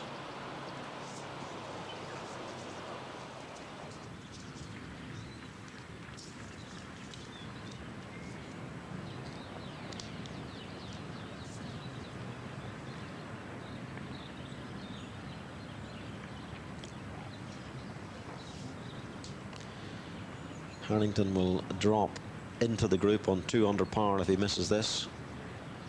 Currently 4 players at 2 under.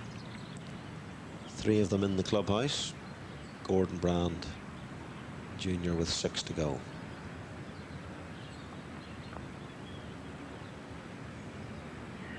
I tell you what, that is one hell of a 4.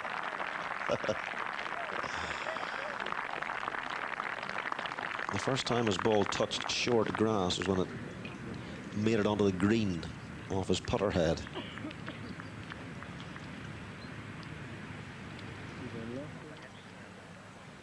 Smiles for Harrington.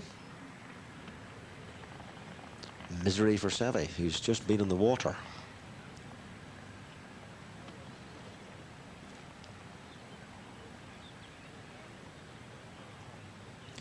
He did not play the percentages with his second shot. But then has he ever played the percentages?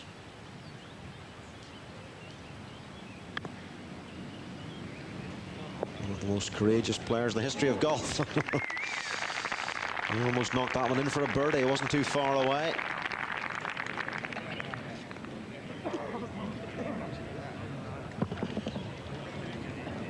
The Volvo rankings. This is the final tournament of the season in the 25th year of the PGA European Tour. Robert Allenby played 1 shot this morning. Little 3-wood, knocked it 40 yards, picked up £70,000, immediately handed that to 2 cancer charities, and really impressed a lot of people today, Robert Allenby, with the way he handled himself and handled the occasion. And also handled the press conference afterwards when he asked the assembled media would they like him to go through his card, and said he played pretty well. Of course, Robert Allenby injured quite badly in a car crash on the Malaga Road just below the course here in the Costa del Sol. Went on holiday a couple of months ago after Loch Lomond. last month, wasn't it? Last month. And under the rules of the tournament, had to play just one shot here to collect the bonus money. That goes to charity. The reason for playing in the tournament was quite simply to keep his position, or to try and keep his position in the European Tour. And the subsequent benefits that can accrue, perhaps an invitation to the US Masters, presence at the US Open. Tony Johnson. That was a delicate shot.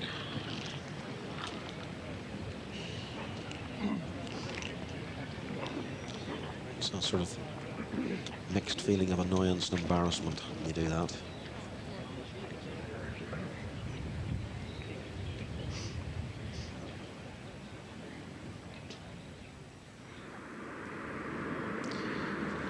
Now the Chinaman.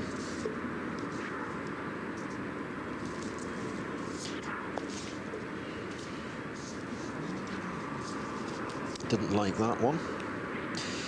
Shang played at the Volvo PGA Championship in 1995, so he has got a bit of experience in Europe. Now Harrington, having cut his tee shot at 17, does the opposite at 18, and he'll be on that rather popular little slope from which Seve found the water, from which Jim Payne played a sensible shot short of the green, made par.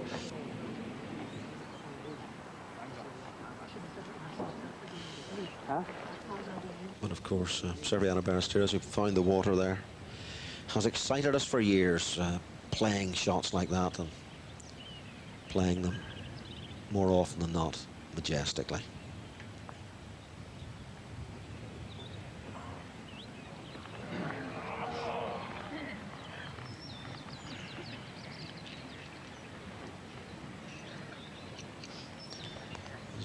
Very few things more exciting in golf than the sight of Seve going for it.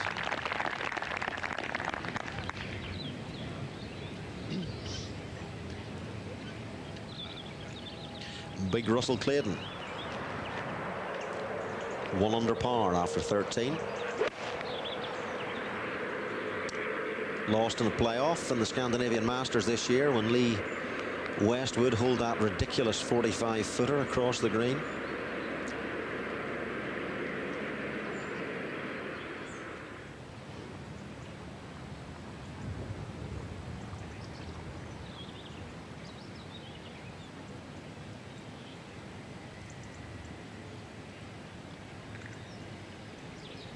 Looks good.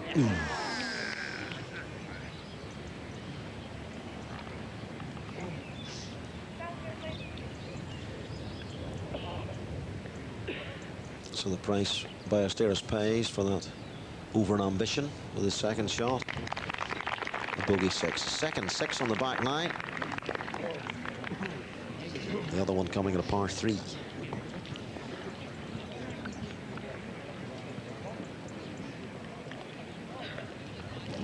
A nasty bit of work, the 12th.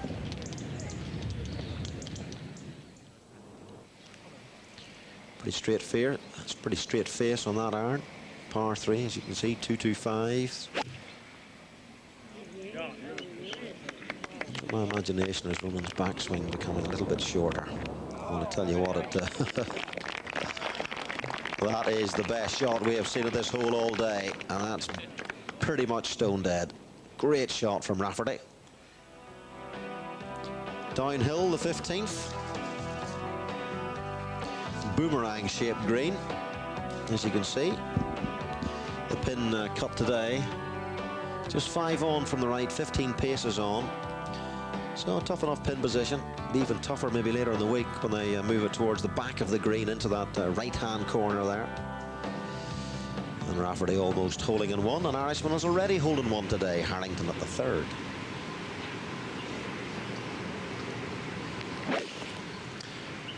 Ian Woosnam.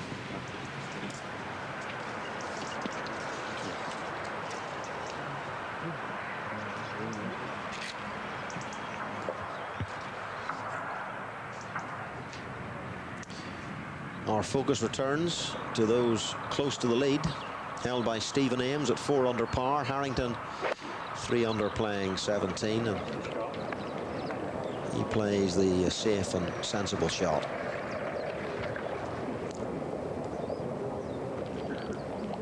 Little flick, little punch into the green from there, about 120, maybe less. Beautiful hole. All these holes at Valderrama, so exquisitely designed. Now, Monty, get inside Rafferty if you can. He's only about a foot and a half away from the hole. Monty hasn't played well today.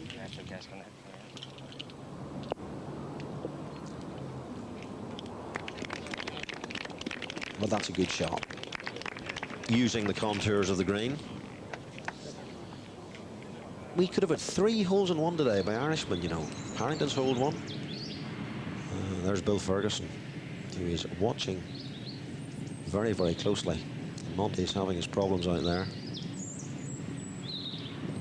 And Bill Ferguson, I have no doubt, will know exactly what is going wrong. He's worked with Montgomery for a long, long time.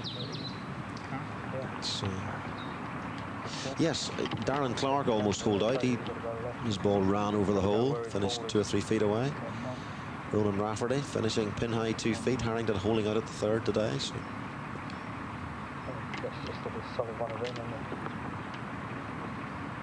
As Langer prepares to play a safe shot. Yeah, a lot of conjecture at home. Big drive for Ireland to be a host of the Ryder Cup sometime in the next century. And they've put together a committee in order to put their case. Des Smith's on that. Michael McCumasky of the Irish PGA region.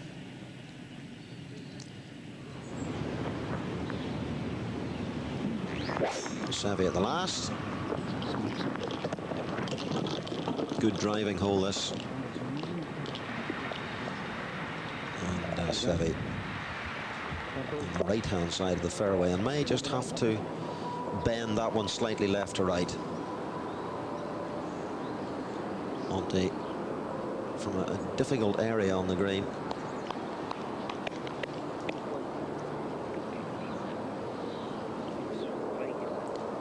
Leaving himself one of those downhill curlers to be avoided here. Well, the greens, as I have mentioned, are not all that frightening today compared to the way they have been in the past. Peter Hedblom had a very good Open Championship at Lytham when he finished 7th.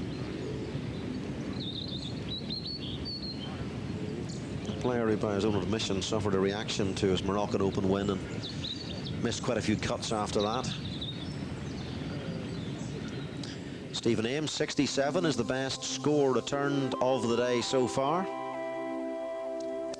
Gordon Brand Jr. still going pretty well, 2 under par after 12. Harrington looking to birdie one of the last 2 holes for a 67 himself. More live soon. Seve Ballesteros just played a great second shot to the 18th hole. He had to curve the ball maybe 40-50 yards in the air around a tree in front of him as he pushed his tee shot, and he's found the putting surface.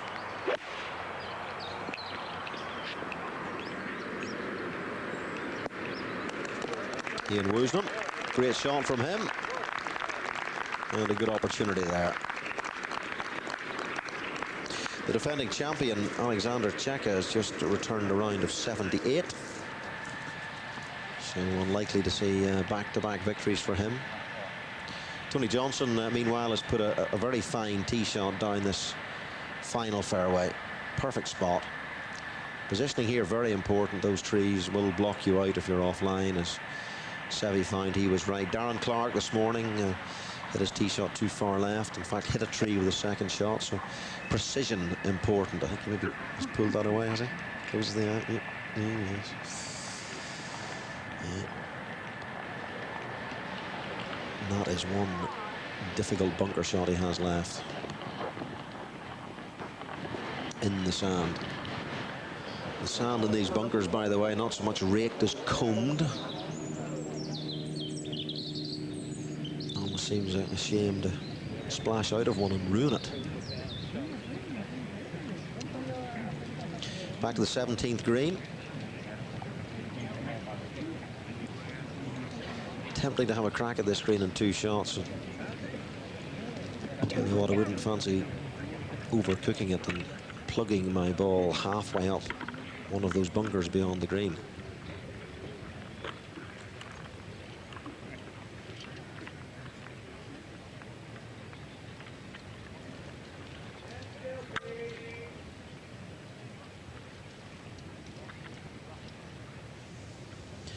Peter Coleman back in harness with Bernhard Langer.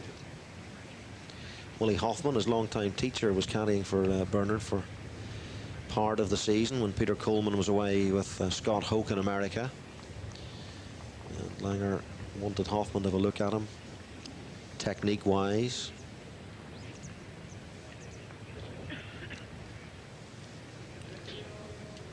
Harrington has hit his third shot in here. Just beyond the flag, you probably saw the ball there on the back fringe. It's a birdie putt.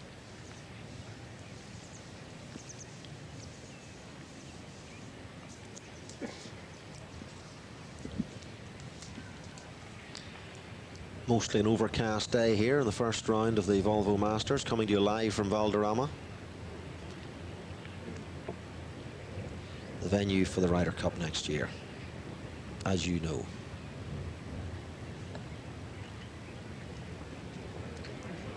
And Langer, ooh, so close.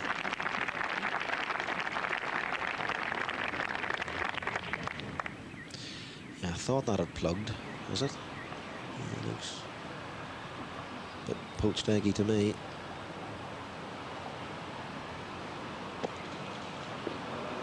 He's played that really well. That's an immaculate shot from Tony Johnson. The ball sort of half plugged in there. And, deciding to play the traditional type of bunker shot, just popping it out.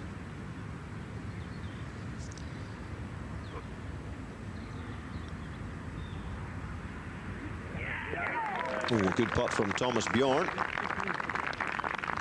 The tall timber figure of the Dane, who's 1 under par. His good form continues.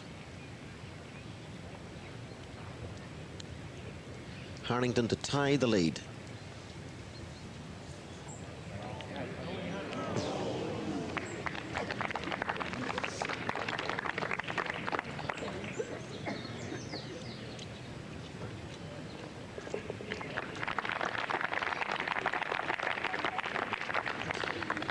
One of the few par fives where a par five is not a bad result for these guys. They're usually expecting to birdie the fives, but this is a tough one.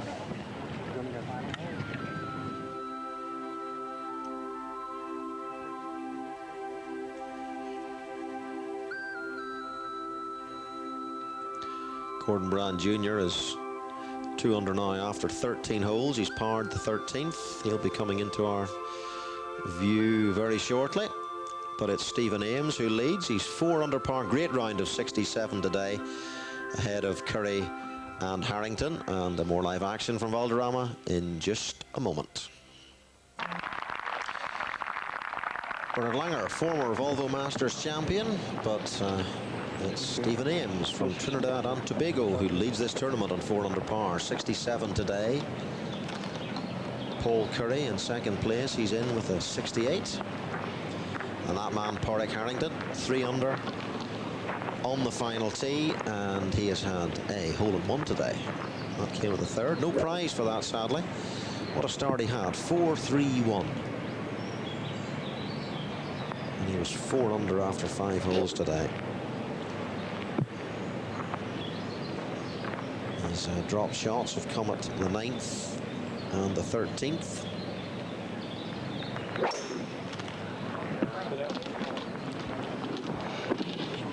He's very unhappy with that. That's away right. He's no shot from there at all to the green, unless he's very, very lucky, but I doubt that.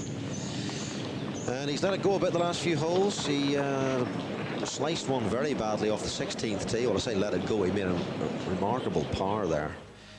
But I mean, let it go in terms of letting the ball go right. And you'll be able to see from this that the problem that he's presented himself with. This 18th hole, a very good finishing hole indeed.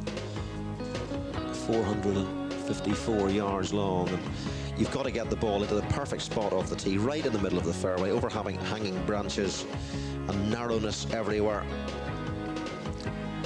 Bottleneck, if you like. And a well-bunkered green to Seve for a par. He's his first putt, woefully short. And done well to get the ball in the green in the first place from where he was off the tee. And another shot goes.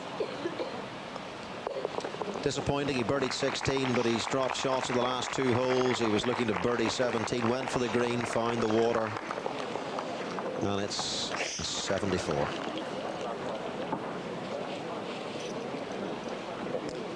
It looked pretty promising early on, then that treble bogey 6 at 12 wrecked his card.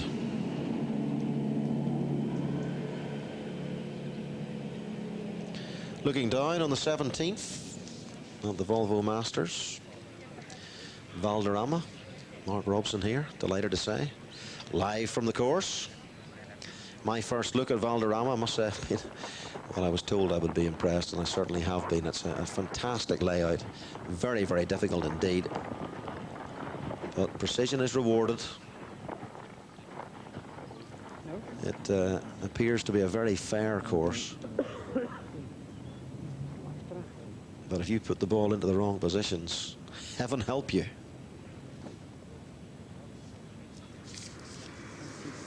The Monty's put the ball into some rare old spots today. But the combination of skill and fighting spirit has kept him at 1 over par. Shortest shot in.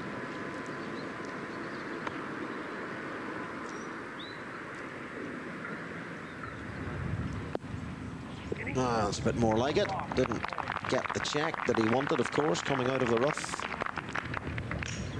Reduced spin. It looked like the last third of Thomas Bjorn's swing. And he's got a tough shot from there. Very tough shot.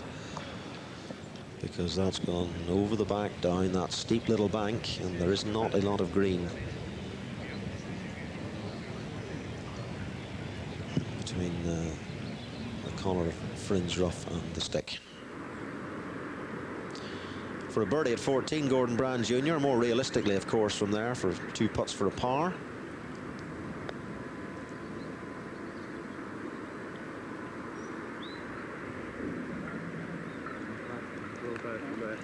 Well judged for pace.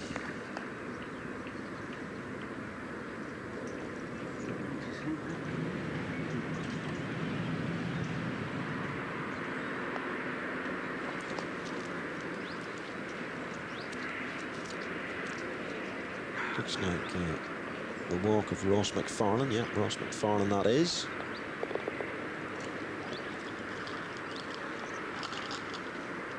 He's 5 over par.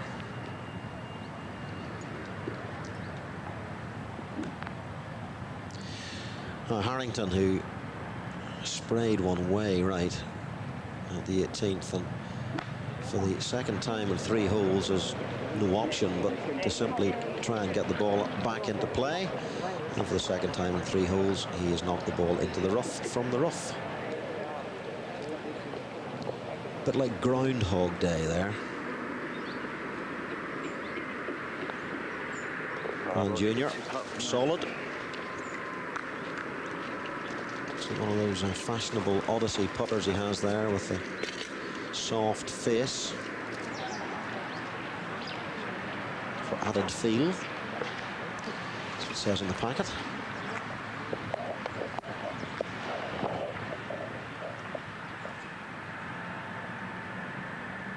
Langer in good shape.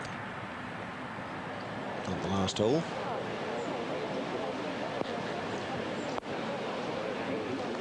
And well, the right club going for the flag is a dangerous deed. Just cut 5 paces in from the left, and there's a bunker there.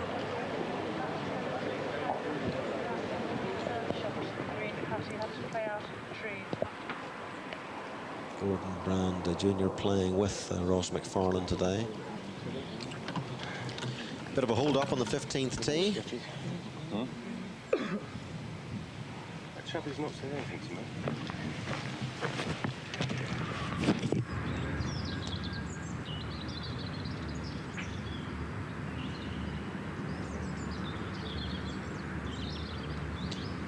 Monty to get back to level par, and if he can return a round of 71, it really would be quite remarkable, considering some of the shots that he has hit.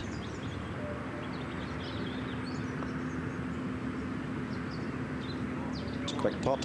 Ooh, thank you very much. And that is really, for Montgomery to be level par, is pretty remarkable.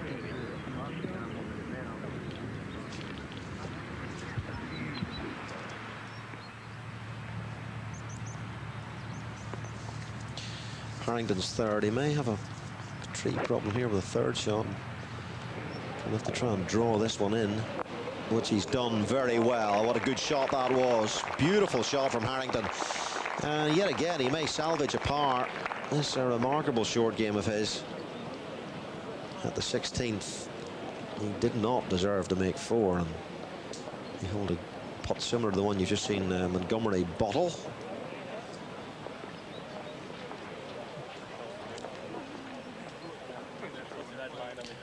Bermuda grass on these fairways, the greens pen cross bent.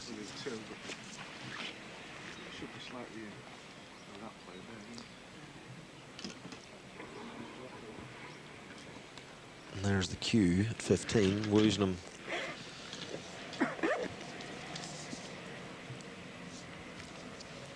There's 3 over par.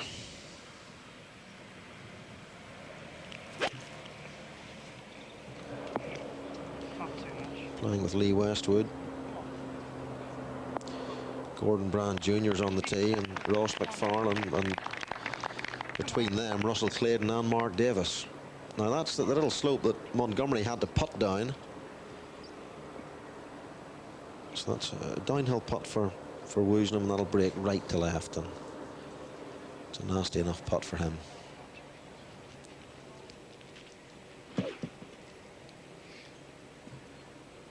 With the pin placement, though, hard to get below the hole here.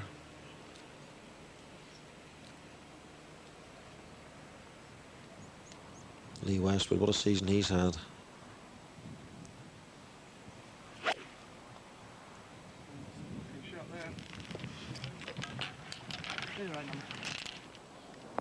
Oh, it's a cracking shot from Westwood.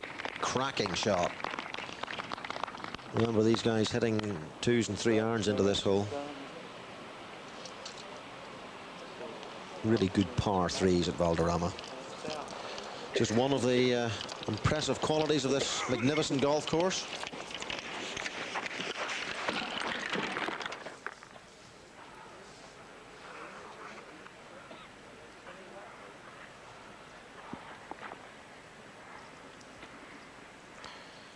This is Langer's putt for a birdie at the 18th.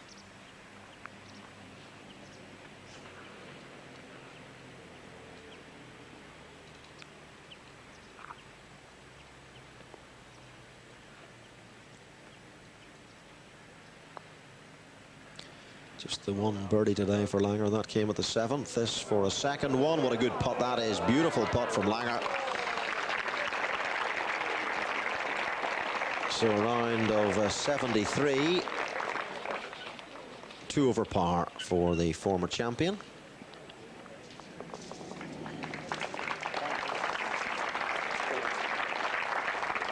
Langer, who won the tournament in 1994, and his total of 276 then included that incredible 62.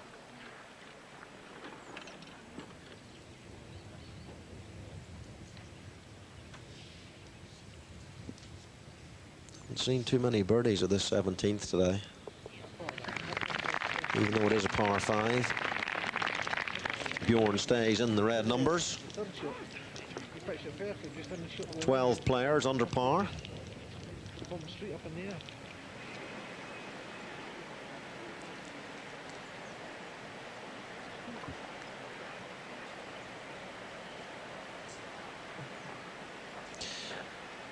Harrington then for a 68 to join Paul Curry on that number in the clubhouse.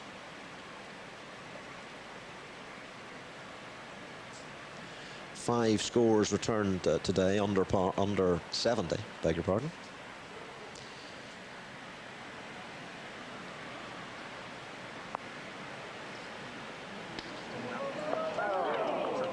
But a bogey for Porrick. And the MMI player, investment company in Dublin, taps in, and he returns a round of 69, the fourth player to return that score today. And the highlight, undoubtedly, that one at the third. 17th tee, 300-yard carry it is to a little ribbon of rough that runs across the fairway. Quite a controversial little ribbon of rough, I have to say. And he's down in that most popular spot. Not quite as far down the slope as Seve was. But really rules out going for the green unless your name is Ballesteros. But he suffered.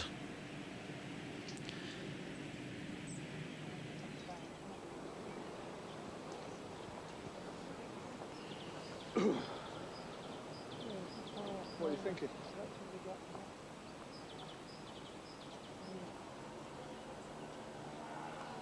Just inside of that.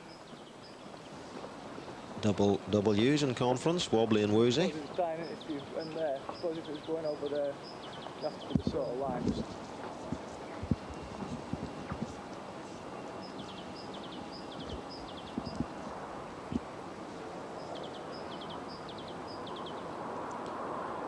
This is interesting. yeah. This is interesting. Yeah. What's Woozy putting with there? Has he broken the putter? Has he lost all confidence with it? Look at this gun. I thought it was looking a little bit long. Very interesting. Has he done a Ben Crenshaw? Remember that in the Ryder Cup? Crenshaw broke his putter in the early stages of the match with Eamon Darcy. Putted with the 3-iron, I think. Holed quite a few putts with it too, but Darcy beat him on the last green. And it was a crucial point in the victory. Paul Asinger, didn't he break his putter at the Open?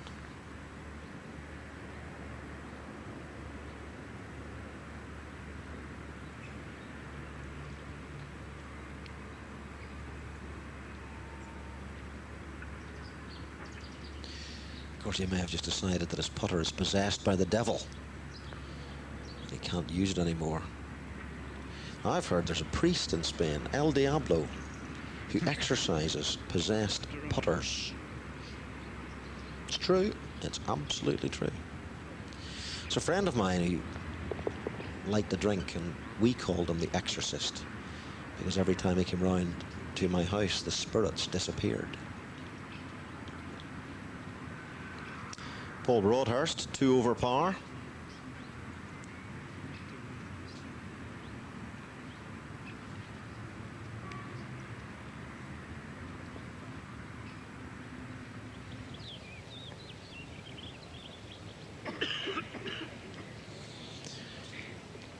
Top of the leaderboard is still Stephen Ames at 4 under. It doesn't look as if anyone's going to catch him now on that number. Really, Gordon Brand Jr., the only player out there who looks threatening. It's our Chinaman again, Shang Lan Wei, who won the Volvo Open in the People's Republic of China 1995, the Volvo ranking on the Volvo China Tour in the same year, on the Volvo Masters in Malaysia and in Thailand.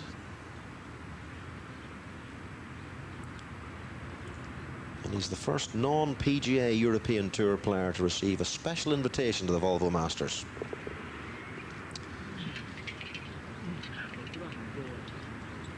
And good luck to him. but he's well off the lead.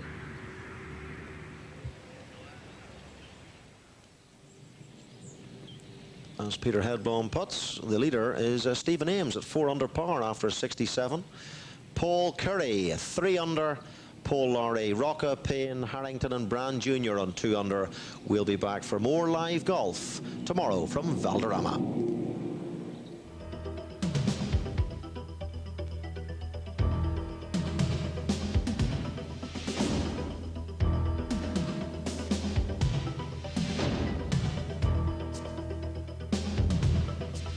The PGA European Tour was brought to you by Volvo.